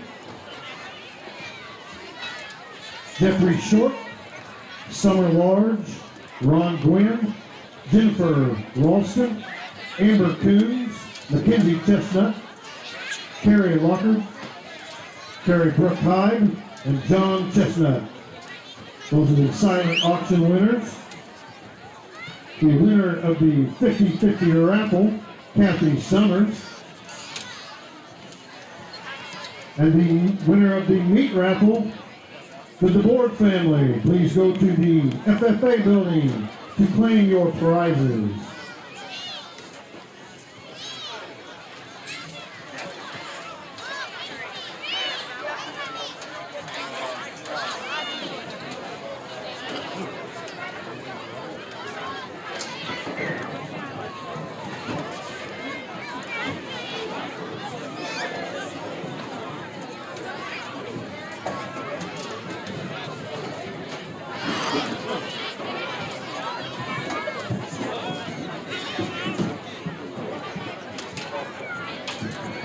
Hope you enjoyed the halftime entertainment here at the football field here in Dearborn, Missouri. 6:07 left as the clock counts down at halftime. I believe they'll add 3 more minutes to that. So we're looking right around 9 minutes before we get back to the third quarter action.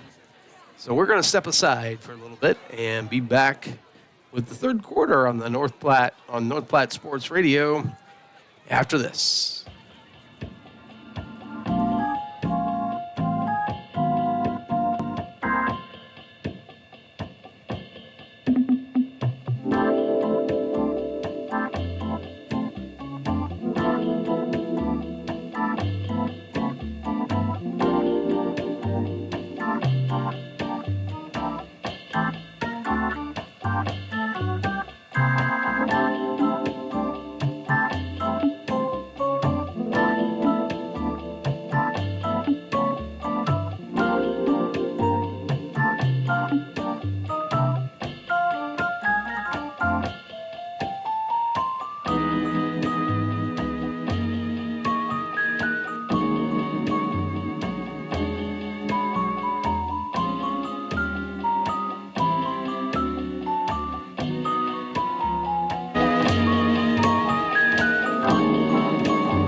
We'll be right back after this word.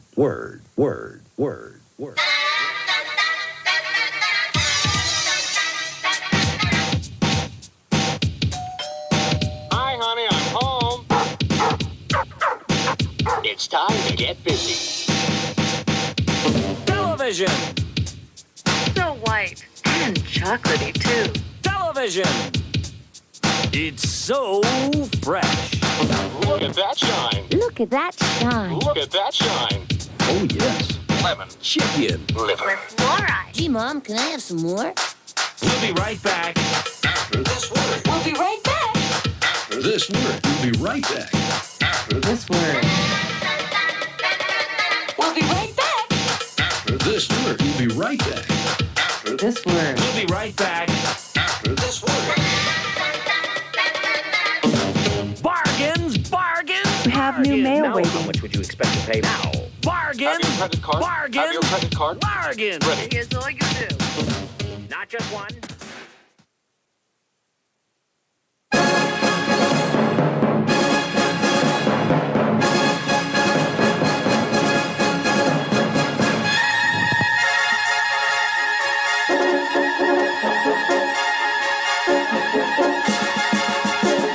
Welcome back to North Platte Sports Radio. We are getting set for the second half.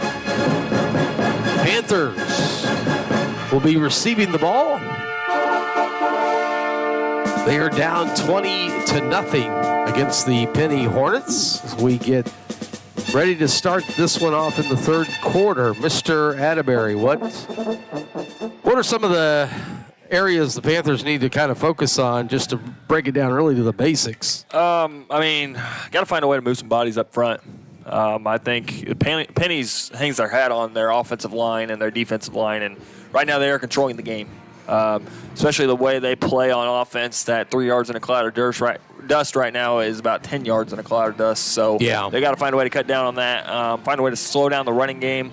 And offensively, just got to find a way to sustain drives, keep the offense on the field, keep the defense off, and just find a way to get some points and find a way to get some momentum. Somebody just got to be that guy to step in front and take away that or lead that momentum charge. Really, it's basic. It is the simple part of the game that they have had trouble even executing that piece of it, and for them to have a chance to get back into it, and then maybe a shot to pull this one away from Penney, it's going to take an all-hands-on-deck approach where everyone is going to have to do their job, as Tom Brady is so fond of saying, and Bill Belichick of the Patriots back in the day when they were dominating the NFL. It was basically do your job.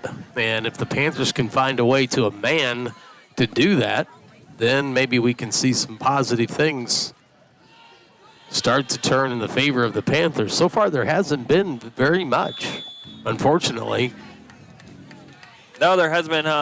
And unfortunately, with the schedule we play, there isn't a lot of breathing room between East Buck last week, Penney this week, South Shelby, Mid Buck looming. I mean, it's you're in the meat grinder, just trying to find ways to improve. There's kind of a squib kick that'll go out of bounds here on the near side, about the 40. Good field position here. Yeah, this is probably the best starting field position for the Panthers here to start this third quarter. So while they're sorting this out, some KCI scores. Mid Buck leads Lawson 21-0 at half. East Buck leads Lathrop 28-13. I believe that one's at half. And then West Platte is down to Father Tolton 35-21. That one is also at half. West Platte playing this is Plattsburgh week for them, so they had to go find a game, and they went all the way to Columbia to find Father Tolton. So they're playing at home, but they brought some ball players up from Columbia, Yep. It sounds like. Snook under center. Two in the backfield with him. There's a snap. Give goes to first back, but he's met immediately by about 2 or 3 Penney defenders, and so no gain on the play.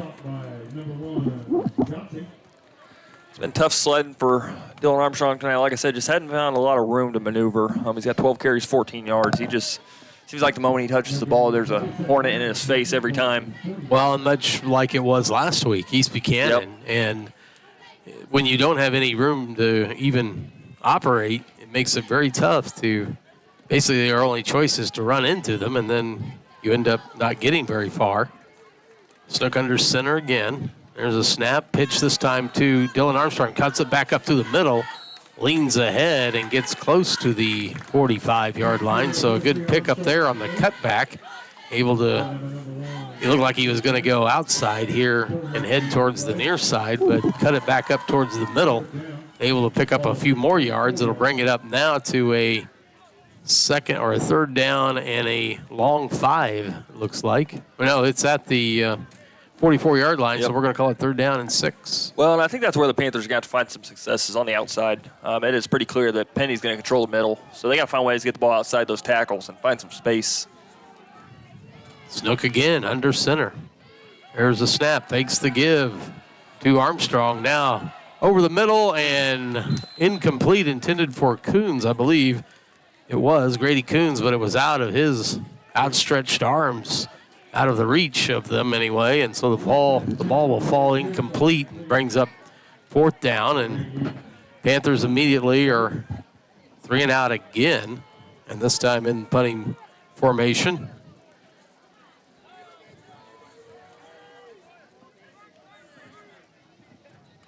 There's the snap back. Large puts it up in the air, twirling. It's about the 33-yard line. Takes a good North Platte roll. That one almost hit Kanoy. Yeah, got a break. Right at his feet. But the Penney Hornets will take over at 1st and 10 at their own 20-yard line. Now the Panther defense will see what they can do after the halftime break.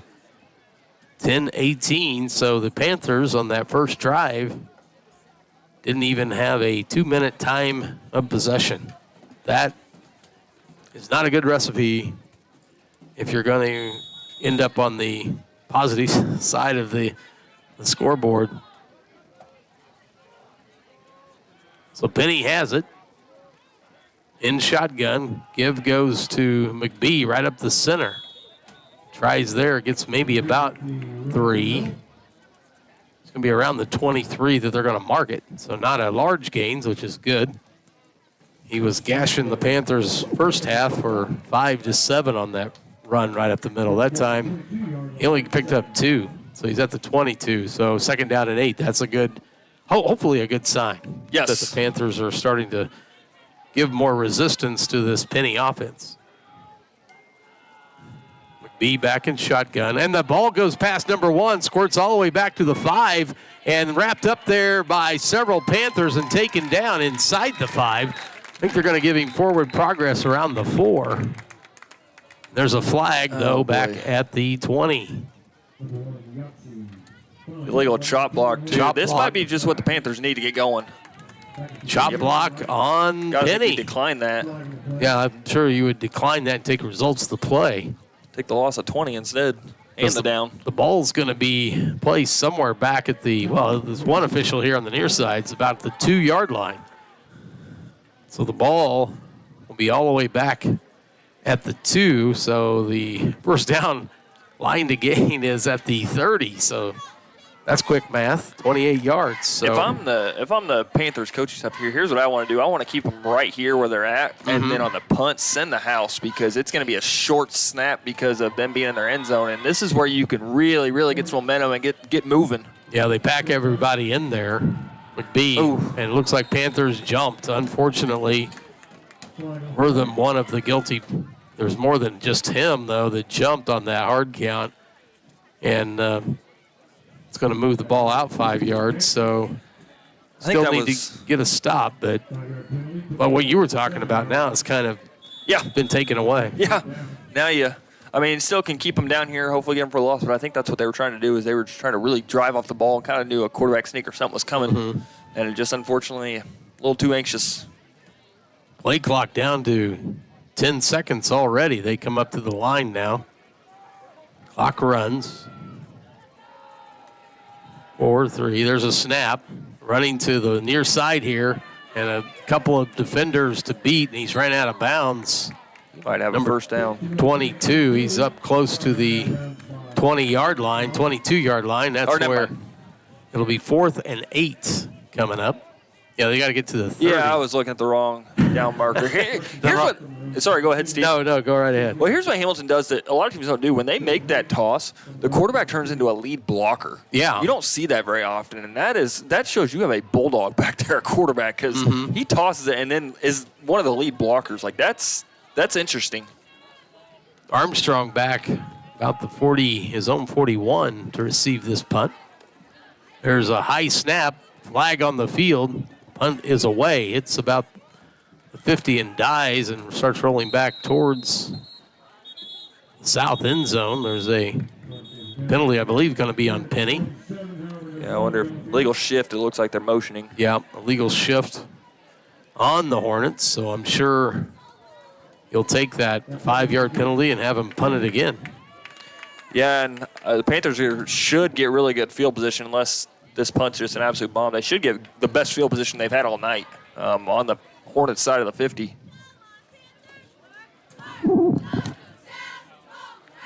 Ball now rests at the 17-yard line. So that was a 5-yard penalty to back them up. Now 4th and 14. See where this snap goes. Right back to the punter. Lines it. And he's ran into it. I think it's blocked. It's blocked. That's and a the touchdown. Panthers recover in the end zone. Touchdown! North Platte Panthers on the block punt. They've been looking for a spark. They just got one. That is exactly what the doctor ordered.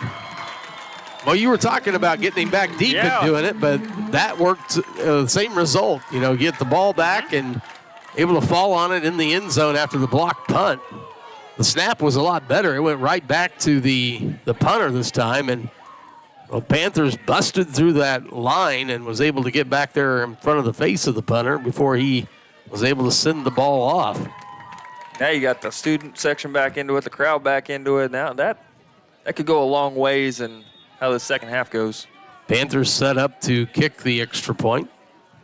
Placed down and booted. It is up, and it is good. Davi Acevedo on that kick. Davi Acevedo? Davi. Oh, Davi. Yep. Davi Acevedo. Foreign exchange student, I believe, from Brazil. Aha. Well, that is advantageous as 8:33 left here in the third quarter. It's now Penney 20 and North Platte 7. And that is a little bit of a momentum shift. If they can kick this ball off and stop Penney again, get the ball back, you got to start having some hope. Well, and we talked about the baby steps. They got the stop right before the half. They didn't get the score right out of the half, but they ended up with the score on the special teams. So no matter how you get it, it all counts the same. So now, find a way to get another stop. I mean, just little baby steps and keep that momentum going and see what you can build off this. Yeah, you're not going to get the 20 points back all at once. No, it's going to take one possession at a time. Yep, and one series at a time, continually limiting Penney and trying to keep them out of scoring. Here's the boot, end over end kick, pretty good kick. Taken at the 15, runs up, looking to here on the near side, has a little bit of room, and there's a flag. Still on his feet and now taken down past the 40. Davi Acevedo on the tackle, the kicker. Looks like there may be a hold on the play, and it may back him up. We'll see what the officials come up with here. I believe he is pointing towards Penney. A hold out here on the near side, about the 37, 38-yard line. If there's anything the Panthers have won tonight, it's been the penalties. Hamilton's racking up the penalty yards. They got 66 yards in penalties, while the North Platte Panthers only have 15. So the undisciplinedness of Penney is right now kind of biting them a little bit. We saw that last week with the Bulldogs. Yeah, that and the miscues as far as the snaps go, and Penney's had some issues with that. They pack it all in on this, opening this first down and 10. Snap goes to McBee, pitches it back to the back. He tries up to the center, and he is clogged up there about the 33-yard line, I think is where they're going to mark it. Noy on the carry. Noy was, he was the ball carrier, able to get about 5 yards on that. Ball is at the 33-yard line of Penney. Kanoy's had a night. He's at 109 yards and a touchdown. He had that big run right before the half. I'm going to say he has been one of their better runners. Now McBee may be changing the play a little bit. Little Omaha call. Yeah, doing Omaha. There's a pitch to number 24. He's wrapped up by a couple of players at the 35 and then driven back. Picks up about 2 yards on that. It'll bring up 3rd down and 4. Stop's got to come right now. Panthers starting to play with a little bit of juice. Yeah. Stop's got to come right now. Actually, I'm going to change that to 3rd down. Well, they're saying 4 on the scoreboard. Yeah. Looks like it's almost 4. 3. It's a short 4. Yeah. Closer to 3. 3.5. So I call it a short or a long 3, maybe. I don't know.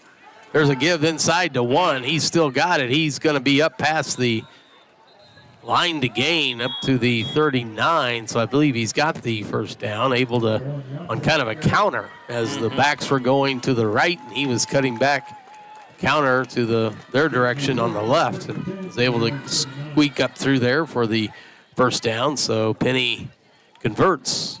That's what, in the coaching realm, that's what's called the old Sally play. You fake the toss and then you give it underneath to the counter back with the pullers. Yeah, and they executed that well enough to pick up the 1st down. Everybody packed in. There's a toss back to the back in the middle and tries the center. A host of Panther defenders there. He's going to pick up around 5. I believe that was Jack Cooley on the carry for 22. Ball is just touching the 44. We'll call it 2nd down and 5. And this is where if you can find a way to get a stop, the Hornets don't have that big playability. No. Dropping back to pass. He's chased by a defender out here to the right side. Passes the ball, but it falls incomplete. About the 32-yard line.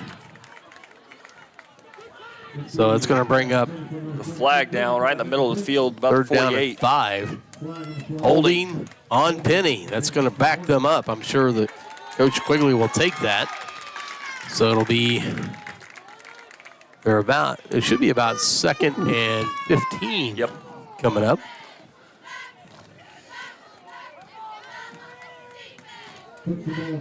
Well, they put it at the 34. Okay. 2nd and 15. Interesting call there by Hamilton.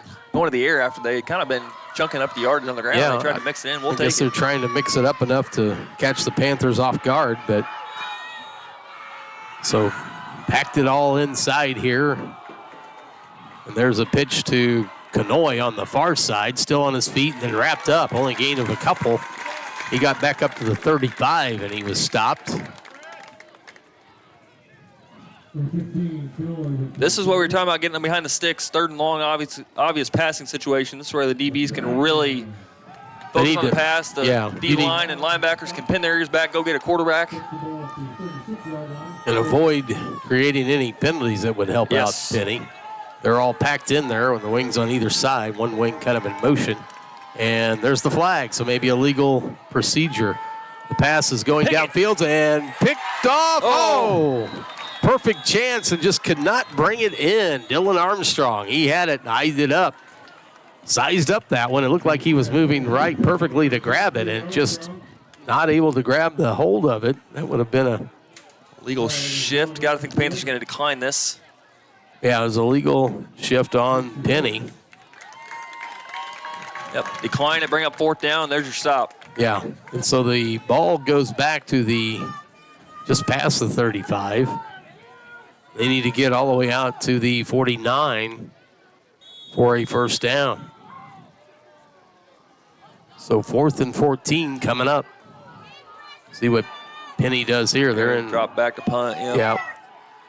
McBee drops back, and he does. Punts the ball away. Good punt. Drops and hits at the 30. Picked up there past the 20. He's got room. And Dylan Armstrong chucking up here on the near side, gets shoved out of bounds about the 43-yard line. That's where the Panthers will take it, 1st and 10. Good 5-7 again. Yep, they start in excellent field position. 5:17 in the 3rd quarter, looking to go down and punch this in again. See what the offense can do. The special teams came up with a punt block and then recovered it in the end zone for the 1st touchdown. Panthers might try to go to the air here. I think you're going to see Snook try to hit somebody because they really haven't shown that deep passing ability of this game. They've shown it this year, just not this game. So see if they try to dig deep in the playbook, especially the press coverage that Penney plays. They are in shotgun. There's a give right up the center, but there's a flag comes flying in. I don't know if he said holding or face mask. I don't think he gained any yards on the play. I think it was Manville. Yeah, it was holding against the Panthers. So it's going to back them up behind the sticks 10 yards, and they'll have it 1st and 20. And I would hate to have to go look at every first down because I want to say I don't know of a first down. Well, there probably was one, but a majority of them for sure have been for negative, either just the result of the play or as a penalty. And it is really hard to get an offense in gear when you're doing that. 100%. You hit the nail on the head with that one. Snook's in shotgun. Takes the snap, rolls to his right, and pitches it forward to Manville here. And then he's up past the 40. And then is ushered out of bounds. Looks like around the 43-yard line. So gets back close to the original line of scrimmage. Picks up about 10. But I think he's going to be a little short. He's going to bring up 2nd down and about 12. Well, short 12 or a long 11, depending on how you want to look at it. It's a good pickup, at least, to try and get back some of the penalty yardage. Snook takes the snap, gives to the back, up past the 45. Then host of Penney Hornets swarm him. How about that? It's the Hornets swarming. I like it. There you go. I like it. Panthers have the ball all the way out to just past their 45. They need to get to the 46, 47 of Penney. So 3rd down and 7 on this play. When you're at midfield, do you think about going for it on 4th down? I guess if you pick up a large chunk here. Yeah, I think the only way they go for it is if they cross the 50 here. Snap goes back to Snook, drops back, has a man, and then the ball is intercepted. Well, it is going intercepted. for it.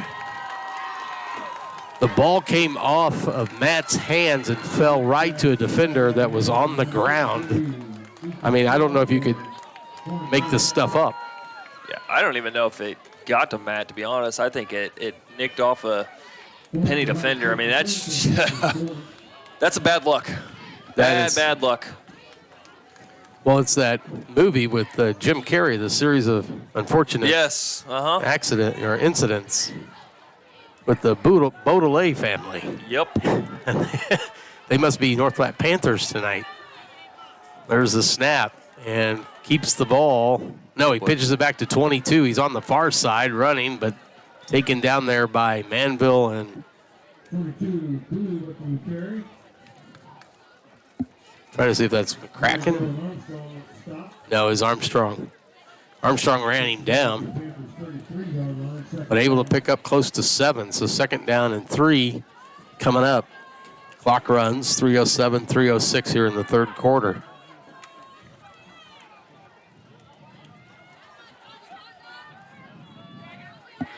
In shotgun, here's the snap. Right up the middle, up the gut, and still on his feet, diving, still going.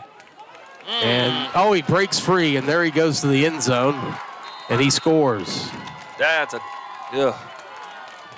So he had ran into several people, and just, I guess, no one really wrapped him up. And he continued to bounce off of his own men and some North Platte Panthers, and finally broke out of the pack, and there was nobody there to stop him, and he continued all the way to the end zone. Just Mr. McVie just keeping his feet going, never stopped, and it's a bad exchange there off the turnover, and then 6. That's turn it over, dagger. And now it comes with 6 more, and then possibly an extra point here that would make it 27-7. Looks like they may go for 2, though. They're lining up for 2. McBee under the center. He's got it, pitches it back to the back, tries the right side, and I believe he's in for the 2-point conversion. And again, just not a lot of resistance there offered by the Panthers, unfortunately. So that turned out to be an 8-point interception because now the Penney Hornets have a 28-7 lead with 2:45 left in the third quarter. And things are just simply not going the direction of the Panthers tonight. Father Tolton 42, West Platte 21. It's only a score update. The others are still being updated. Yeah, just an unfortunate turn of events there for the Panthers. The turnover, the quick score, right after you had some momentum too. You had it within 2 scores, and now you're suddenly right back to 3 scores. Have you ever seen that movie? I have. I've read the whole book series. The book series? Yep. Well, I think that was, I can't remember Jim Carrey's character. It was a weird name. I remember it from that book series. There's a lot of weird names in there. Yeah. Very creative mind who wrote I don't even know who wrote it. But that was Jim Carrey as the quarterback going through the. Yep. The Bodley family just could not stop him. There's one hit on the ground, touched by 116, but number 2 grabs it and falls down about the 30. So I think they try and hit that ball on the ground. It's kind of like a fast grounder that you're looking for, maybe a weird or odd hop that would a receiving member of the team can't grab, and then they can go down and fall on the ball. So 2:42, 28-7 in favor of Penney as we continue with the third quarter. Snook is in shotgun. Takes a snap. Fakes the give and tried to hit Brendan Matt. Now he comes up kind of limping out there on the far side. Looked like the defender dove trying to grab that one.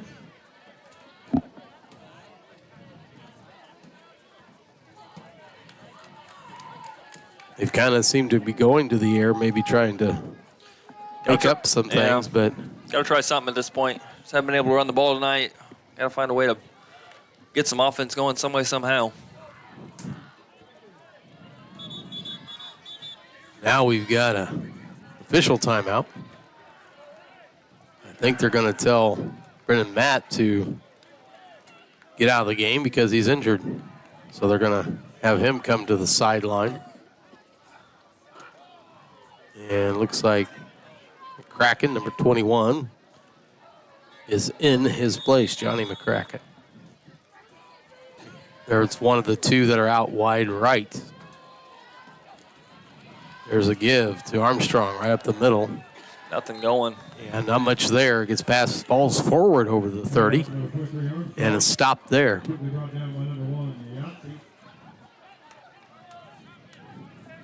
This Hamilton interior D-line and middle linebackers has been a tough nut to crack for the Panthers tonight. They have not had much success going against them as far as sustaining the blocks and keeping a hole open for the running back. He's usually, when he gets close to it, there's 2 or 3 Penney defenders waiting on him. Timeout, Panthers. Now the Panthers elect to take a timeout with 2 minutes left in the third quarter. So, we have any scoring up? I see that you got the Twins and the Baltimore Orioles. What's going on there? So, if you didn't hear, the Royals did fall tonight, unfortunately, 3-0. But yes, the Orioles currently lead the Twins 2-0, 1 out, bottom of the 6th. So, I hate to count outs, but the Royals are about 11 outs from making playoffs. So, and you typically want to win the your playoff berth by a win. Yeah, and but not at this point, you take them how you can get them. Well, that's true. 2 separate 7-game losing streaks this month, and at this point, they got that big sweep over the Nationals, and just find a way to get in and take the next 2 nights and kind of rest everybody up, get them healthy, fight for seeding, and after this grind of a month, find a way to take a couple nights and relax a little bit before you start chasing the ultimate dream. Agreed, and they will have that chance going back to the playoffs since 2015 when they did win the World Series with such players as Alex Gordon, Eric Hosmer, Mike Moustakas, Lorenzo Cain. Oh, yeah. There's a snap and a give to, I think, is that Armstrong? Yep. Armstrong up to close to the 35. Going to bring up 4th down and probably about 5. Actually, the ball is going to be at the 34-yard line. They need to get close to the 40. Actually, it's more like 4th and 6, so they're going to punt this one away. It's been a struggle all night for the Panthers. The ball hits about the 40, takes a trip, or squirts forward a little bit past the 35 and down at the 33, where they'll whistle it dead. So Penney will start there. 1st and 10 from their own 33-yard line.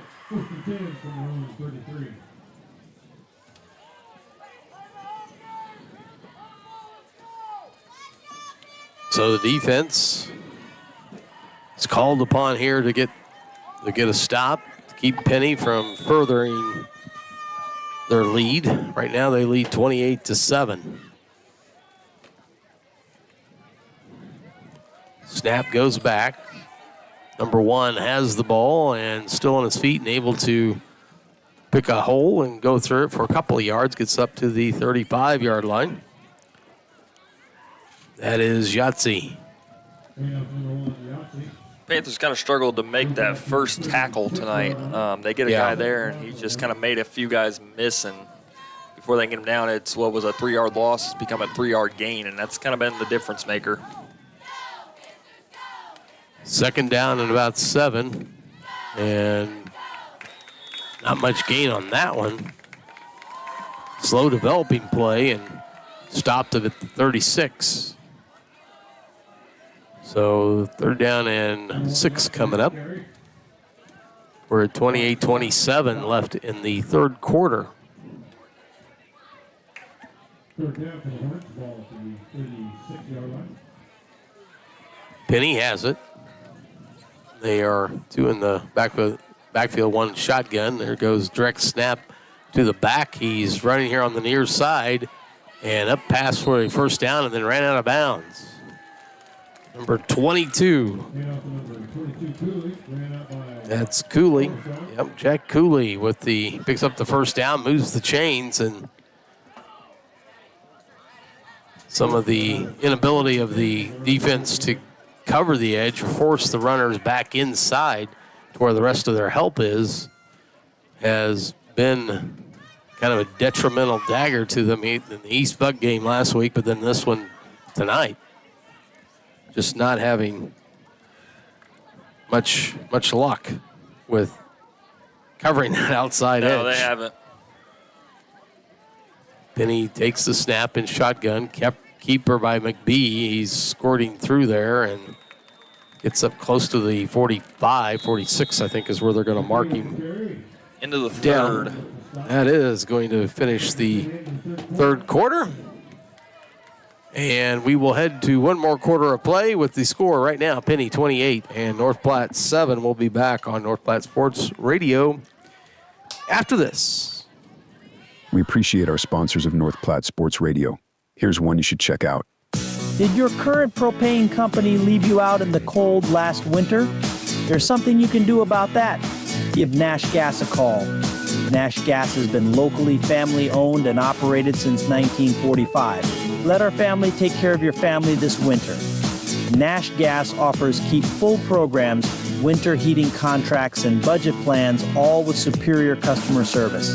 Contact Nash Gas at 816-450-3333 or online at nashgasco.com. Tonight's game is not only a competitive contest between these two schools, but it's also an educational experience for the students involved. Because high school activities are about learning life values, your friends at this local radio station and the Missouri State High School Activities Association remind everyone to do their part in keeping our hometown. Welcome back to the 4th quarter action as Penney has Kanoy here on the near side running right at us. Picks up a good gain on that play. Picked up a 1st down as Penney's first play of the 4th quarter. Ball is at the 37-yard line, and they continue to march the ball on this North Platte Panther defense. There's a snap back to McBee. He's grabbed there, but still on his feet. Johnny McCracken grabbed him, and it looked like he just said, here, come along with the ride. Yeah, McBee he keeps his feet going so well that he's a hard guy to bring down on that initial contact because those legs just never stop moving. Yeah. You really got to get low on him and keep those legs from moving, and that's a tough ask. He's the perfect quarterback for this system. He's got that bulldog mentality where he's not afraid to, like we talked about earlier, make that pitch and then just lead block out front. So they have the ball, 2nd and 3 from the 29. There's a snap. McBee gives it off. They had a runner stop, but he's going to squirt ahead, still on his feet. Forward momentum stopped around the 25. Hand up into the 24 with Tails, Rodriguez.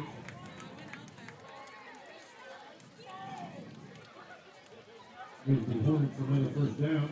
1st and 10 from the Panthers 24. So they have it now, 1st and 10 from the 24-yard line, and continue to move the ball.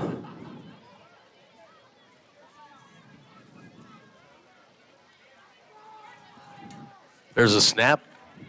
Goes directly to the back, and he's here on the near side, still on his feet past the 10 and wrapped up and taken down. But not before he gets close to the 7-yard line. 285 yards on the ground for My Penney goodness. tonight. It is. I told you coming in, they're about 80 to 90% run, and the way you beat Hamilton is you can't let them run the ball. You got to find a way to contain that, and we just haven't been able to find a way to do that. And I mean, if you let them run the ball, it's a tough recipe in terms of trying to beat them. So Penney has a 1st and goal at the 7. There's the back, or right up the middle and touchdown into the end zone. Lost him for a moment, but he squirted through, and then once he was in the end zone, I picked him up again. So Penney reaches the end zone yet again. Yeah, unfortunately, this one's just kind of unraveled for the Panthers tonight. Hasn't been their night. A few too many mistakes. Just haven't been able to find a way to counteract that front from the Hornets, and just this one you learn from and you move on, I think, and focus on week 6. Yep. There's the ball placed down, booted up for the extra point. Is good. So I guess it would be fair to say that the Panthers have been stung tonight by the Hornets. The KCI is just such a tough league, week in and week out. I mean, it's not going to wait up for you. I mean, if you get kind of loose of momentum, it's just so hard to get that back of week in and week out. I mean, you're talking Plain East Buck and Hamilton, and then you throw South Shelby in there next week, and then you got Mid-Buck after that, and then Lawson, West Platte. I mean, it just doesn't get any easier every week. And I know these kids, they're not going to just roll over from this on this, no matter how this game turns out. The season's not lost tonight. This is all just sharpening the iron for districts. That's what it's about, is finding little ways to get better and trying to stay healthy, obviously, for when your season's on the line. And even in games, moments like this, you got to find little ways to get better. How can you improve? Even with 9 minutes left. That's the teams that make district runs are the ones that do that. Is how can you keep improving week in and week out? Because when you start districts, you're 0-0. It doesn't matter. No, I mean, other than your seeding, but even then, you still just need to win. Got to beat who's in front of you. So there's a squib kick, and taken there and down at the 25 by number 88, Isaac Wright. I don't know why they don't just go ahead and maybe try and return it. Maybe they're afraid of coughing it up. But so we've turned on the on my phone here. We're watching the Twins and Oriole game. It's still 2-0 Baltimore. I don't know what in the world the Minnesota uniforms are. They look like the Milwaukee Brewers. That's what I thought. I was like, well, we're watching the Brewers game here. And then I'm like, wait a minute. That's the Twins. That's different. My goodness. 1st and 10 for the Panthers from their 25. Snook has 2 in the backfield with him. He's in shotgun. Snap goes back to him. Give goes to the back. And he's still on his feet, still going. It's Armstrong, and he's up close to a first down. All the way up to the 35. Yep. They are going to say first down. So Dylan Armstrong, a good run on that carry. On first down. Yeah, and there's an oddity, right? I mean, most of the first downs have not turned out that way. Now, if they had, we'd be looking at maybe a different result right now. But and again, that's a little thing of, hey, this game's a little bit out of reach, but at the same time, they're still fighting. I mean, well, you can still work on things. Yes. Still get better. There's another give to Armstrong. He's up past the 40, dives forward, close to the, I think they're going to mark him back at the 40. Knee must have hit. So picks up 5. Second down and 5 upcoming. 9:09, 9:08 as the clock runs here in the fourth quarter. It is 35-7 in favor of Penney. And it has been their night from the get-go. Panthers up on the ball. Snook looks like he's going to be under center on this one. Couple of guys in the backfield. There's a fake give, and there's a guy right on his tail as he goes back and is sacked back at the 31. I mean, he dropped back, and immediately there's a Penney defender right through the line. Orioles have homered. 3-0 Orioles. So good news for the Royals. The Orioles have homered in Minnesota. They are playing that in the Twin Cities. 3-0 in the top of the seventh. Timeout, so Panthers. Panthers take a timeout. They have one left. 8:09 left in the fourth quarter. We'll bring up, they're looking at about a 3rd down and 14 from the from the 31-yard line. They need to get all the way up to the 45 for the first down. Another topic here. What do we got for Panthers softball this upcoming? I know we got the Mid-Buck tournament on Saturday, but what do we got as far as home games for broadcasting? I'm going to have to interrupt this to go. I did have it. Here, I can. You know what? Yeah. I think, actually, you know what? I may actually have it. Hang on. Because I had it last night when they were playing. Let me look at, yes, here we go. I got it right here. So, next week, the Lady Panthers will be home on Monday. Game at 5:30. That's right. They got Mid-Buck on Tuesday. South Harrison and then Mid-Buchanan on Tuesday here at the ballpark at Dean Park, right next to the football field. Come on out.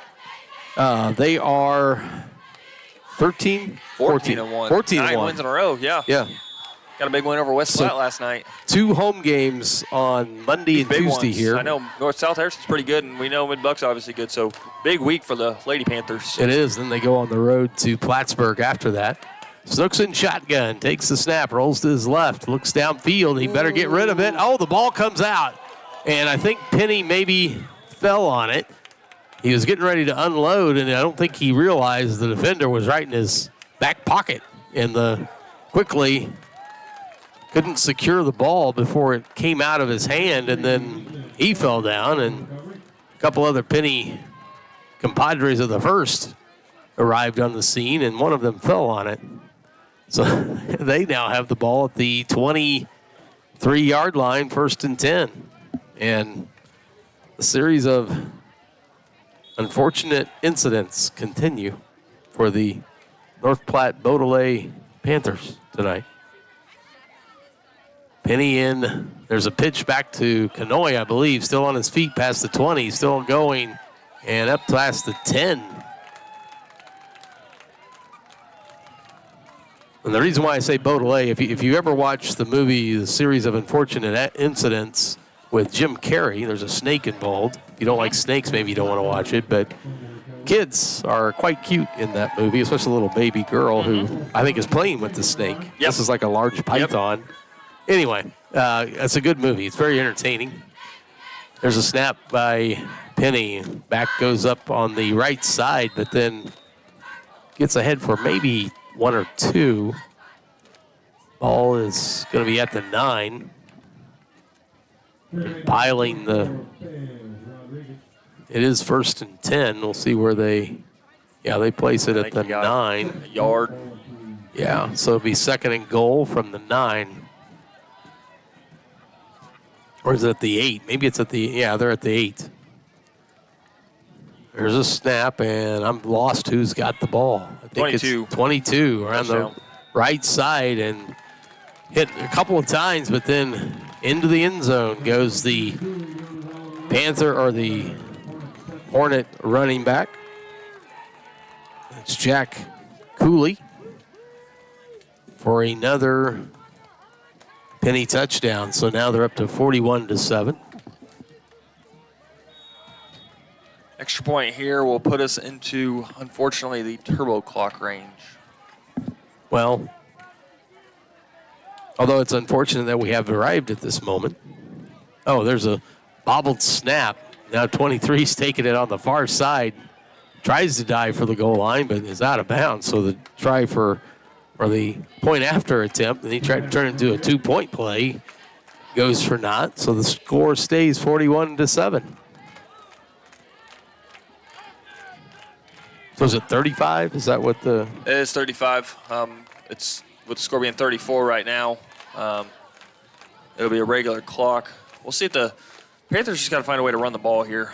This, like I said, the schedule's not going to let up. They're going to have to be able to run the ball the next 2 weeks against South Shelby and Mid-Buck. So they got to find something that works that they can focus on in practice this week of really defining themselves on and just find a way. They're still just kind of searching for their identity.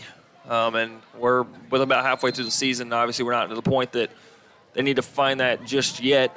But, I mean, we're getting close to where we got to find something. And these little moments like this can go a long ways of finding that. Well, and they need to be, I think, consistency is one thing that they lack greatly. And that it's really hard whenever you end up having negative first down plays. Now, majority of tonight ended up that way. You could also maybe credit Penney's defense for causing that to happen, but just some of the mishandles and penalties that Panthers have not worked in their favor. There's a ball kicked out, taken out to 25, and then now up to the 30, and rolls forward at the 35. Good return. Caleb Wright? Is that Caleb Wright? Isaac Wright, sorry. Isaac Wright. The other Wright brother. Well, if he could have invented an airplane, that would have even been a better way to get to the end zone. But that was Caleb, not Isaac. That was Caleb. That was Isaac. That was Isaac, number 88. All right. Panthers take it, 1st and 10 from their own 35-yard line. Snook and Armstrong in the backfield. I believe Kraken is back there as well. Snook takes the snap. Give to Armstrong, trying the left side. Gets maybe about a yard and is then wrapped up, taken down. I think Dylan Armstrong's going to be hurting tomorrow. He's taking some licks tonight. We talked about Snook with his ankle earlier. I think there's going to be some sore bodies tomorrow, and that is Penney installing their will.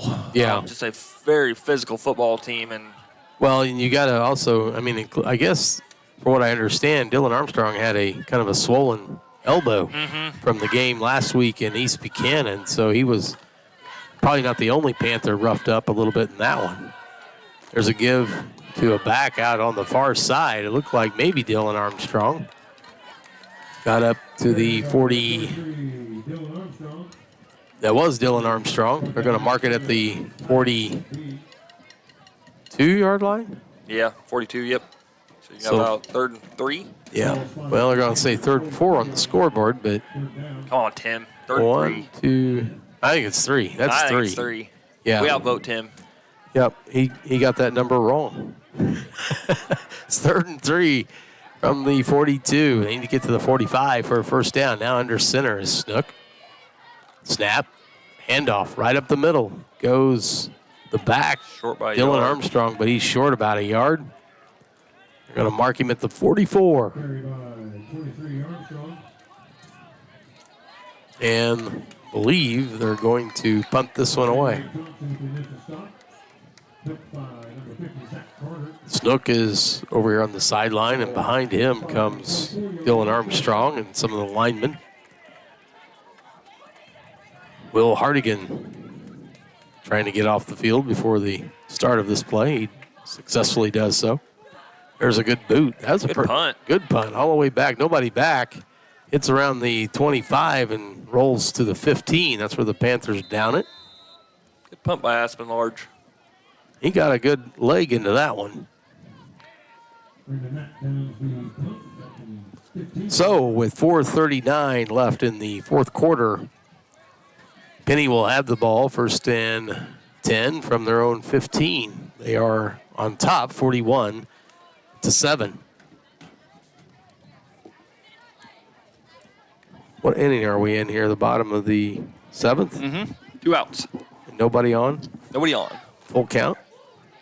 Full count on the Minnesota batter. So if Minnesota loses, they're down 3-0. Then the Royals have successfully entered the playoffs for the 2024 Coach Davis season. sent a text to our group chat. Brought up a good point. If the Royals can clinch, you can hold Lugo and Reagan's back and keep them well rested before the best of 3 wild card or series starts next week.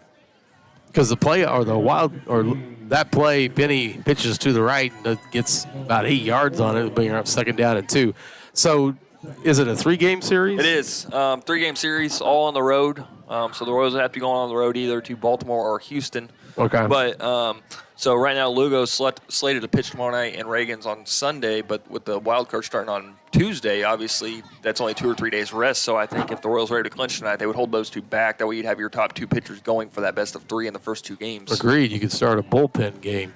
There's a back out here to the near side, gets up to the 25, but then yellow everywhere. And it's not the pants the Panthers are wearing tonight. It is flags from the referees, from the officials.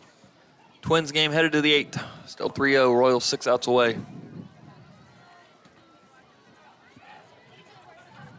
I feel like Kevin Harlan right now. What was that, the Chiefs a couple of years ago? And he was calling both games. Yeah, he said, I'm confused. Which game are you calling? I'm calling both games. That was classic.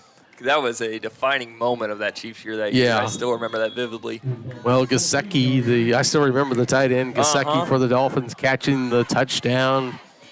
They were in New England. They were on the road, and they beat the Patriots, which gave the Chiefs the #1 seed. Chiefs were running over the Chargers, I believe. Are they playing the Chargers? They are this week. Yeah, this week, but I mean in that game. Way, yeah, I believe so. So there's a give, goes to the right side, and Penney's able to push it ahead for several yards up to the 22-yard line. It looks like they're going to mark it. And it's going to bring up about 6 on the gain, and 3rd down and 4 coming up. Clock runs 3:10, 3:09. And from the get-go, it has been all Penney here tonight, unfortunately. Panthers need to regroup, get ready for their trip to Yeah, at South Shelby next week. South Shelby. That's and is it Shelbina or Shelbina? Shelbina. So next week, if you're wondering why the Panthers are playing South Shelby, with Plattsburgh being 8-man, Panthers had to go out and find a game, and unfortunately, a lot of times that's the GRC they try to find, the Maysville, Gallatin, that conference. But the GRC has moved to an 8-game conference slate, so they didn't have a lot of openings. So Coach Davis kind of had to get a little creative in who they found. So they had to go out to South Shelby. So that just added another notch in the strength of schedule the Panthers play. Yeah. That is a good football team they're going to see next week. And they're Class 2. Class 2 power. They are top 5 ranked in Class 2. I talked about the gauntlet the Panthers are in. Doesn't get any easier. It just keeps going. So a give goes to the back up, picks up about 4 yards. Bring up 2nd down and 6. We're down below 2 minutes, 1:56, 1:55 the clock runs. Well, the things the Panthers, they know what they need to work on. I think it became pretty obvious tonight. And then you as you said, you try and find some of those skills so that whenever you get into the district play, you can muster up some good defense and consistent offense.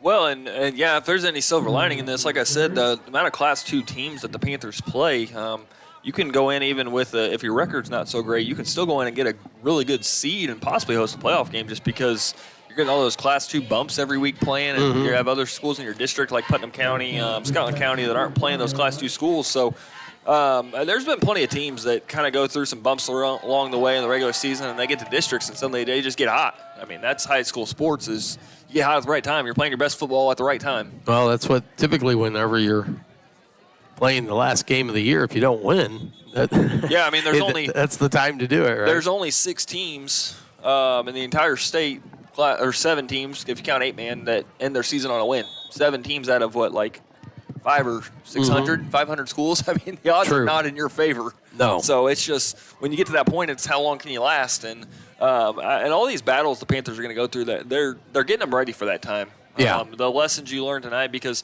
regardless of how the score ended up, there were some lessons learned. I mean, and you learn what doesn't work, you learn what works, and you just keep fighting those battles. So a pile of humanity is, as the Penney. There's been a lot of those tonight. Yeah, they just pile up. I tell you, and I'm not sure if they did get it. I guess they were just looking to pick up the first down, which they did do. So yeah, all she wrote. 37, I think, is where the tip of the ball on the 37 with 40 seconds. The clock runs here in the fourth quarter. So they don't even really have to maybe run one play. It looks like they're going to take a knee. And McBee does. Back on a knee around the 35, and 22-21. The clock ticks away, and that's going to probably do it for the Panthers this evening. They come out on the short end of the stick as they lose to the Penney Hornets. Final score 41-7.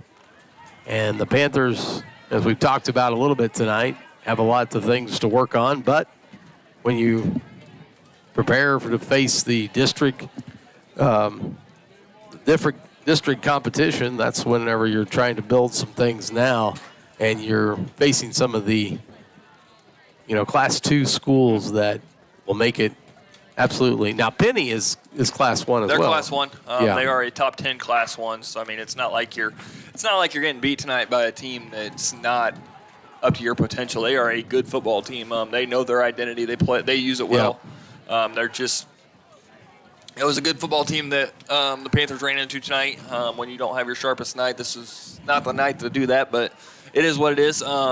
I've been on the end of these. I've been at this point in the seasons as a coach. I think Coach Quigley is going to just remind them that, hey, at the end of the day, the sun's going to come up tomorrow. We're going to have another day tomorrow to try to keep getting better. The ultimate goal of winning a state title has not been lost, and it's not going to be lost for another few weeks. I mean, you got, 4 more games before your season's on the line, and you just got to keep getting better every single night. And he's going to remind these kids that, hey, the season's not over yet. We're only halfway through this thing. We got a long way to go in this thing.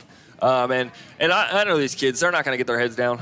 They realize that life's tough sometimes. And this is where one of those life lessons of, hey, life's going to kick you when you're down, and it's going to keep kicking you. And you just got to find a way to get back up. And that's going to be the lesson tonight is you're up against it, your back's against the wall, and the only way that you can get out is to fight your way out of it. And so I know that's what the Panthers are going to do. They're going to show up ready to go next week. They're going to show up the week after ready to go. They're going to show up the week after ready to go. They're just going to keep going, and it's just going to come to a point where they just got to find their identity, find some things that work, and this is just keep trying things, keep trial and error of, hey, this didn't work, scrap it, let's find something new. So, like I said, sun's going to come tomorrow, and there's going to be another day, and there's still, no matter win or loss, there's still a whole community that supports these kids, and that's not going to change regardless of what a scoreboard says. So, and I liked what you said earlier tonight about them still kind of trying to find who they are. Yep.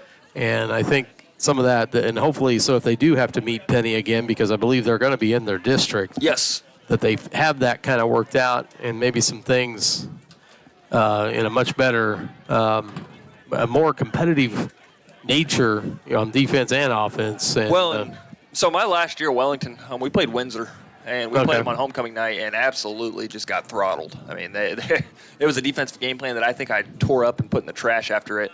And then we turned around, we played Windsor in the first round of the playoffs that year. We went to Windsor. And at halftime, we were up 7-0. We were pitching a shutout, and we were playing well. Unfortunately, our best player got hurt that night, and it kind of derailed things. But that what I'm getting at is that we learned what didn't work that night, and we completely scrapped it and went with a different plan. And that's what this is about. And yeah, Penney can have this one, but it's about who wins the most important one, and that's going to be down the road. So that's still to come. Yep, still to 100%. come. So I think so. We'll be. Are you going to be with me then on Monday and Tuesday? Monday and Tuesday. Big softball games coming up. That's right. So we'll be back on North Platte Sports Radio on Monday and Tuesday, and then Plattsburgh, a road game on Thursday, which I think I will do. I don't know if you'll be available. I should be. I think junior high is on the road next week because they are at Plattsburgh. I think they might be at Plattsburgh. So I should be able to get a lot of softball action in this week. Okay, good. And then we got Brad Johnson here. Now, are you going to join us for any of these? Mid-buck would be a good one for you to join us on. I work Tuesday. Work's overrated. See, where's your priorities at, son? Where's your priorities at? Well, I think that's going to wrap it up here for us on North Platte Sports Radio tonight. Final score again, Penney 41, North Platte 7. Came up on the short end, but we will let Coach Quigley go to work. We'll leave you at this, too. Orioles, bases loaded, top of the 8th, nobody out. Trying to put the Twins to bed. That'd be nice. And the Royals with a playoff berth if that takes place. So we're going to say so long for now. And we will be back, of course, not next Friday, but the Friday after. But we'll have some softball on North Platte Sports Radio coming up this next week. Thanks a lot, everybody, for tuning in. I hope you have an enjoyable rest of your Friday night and enjoy your weekend. And until next time, so long and good night, everybody.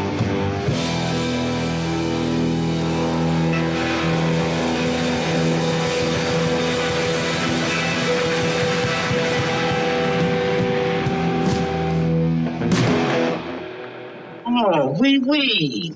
Oh! Pardon, oui. That's all, folks.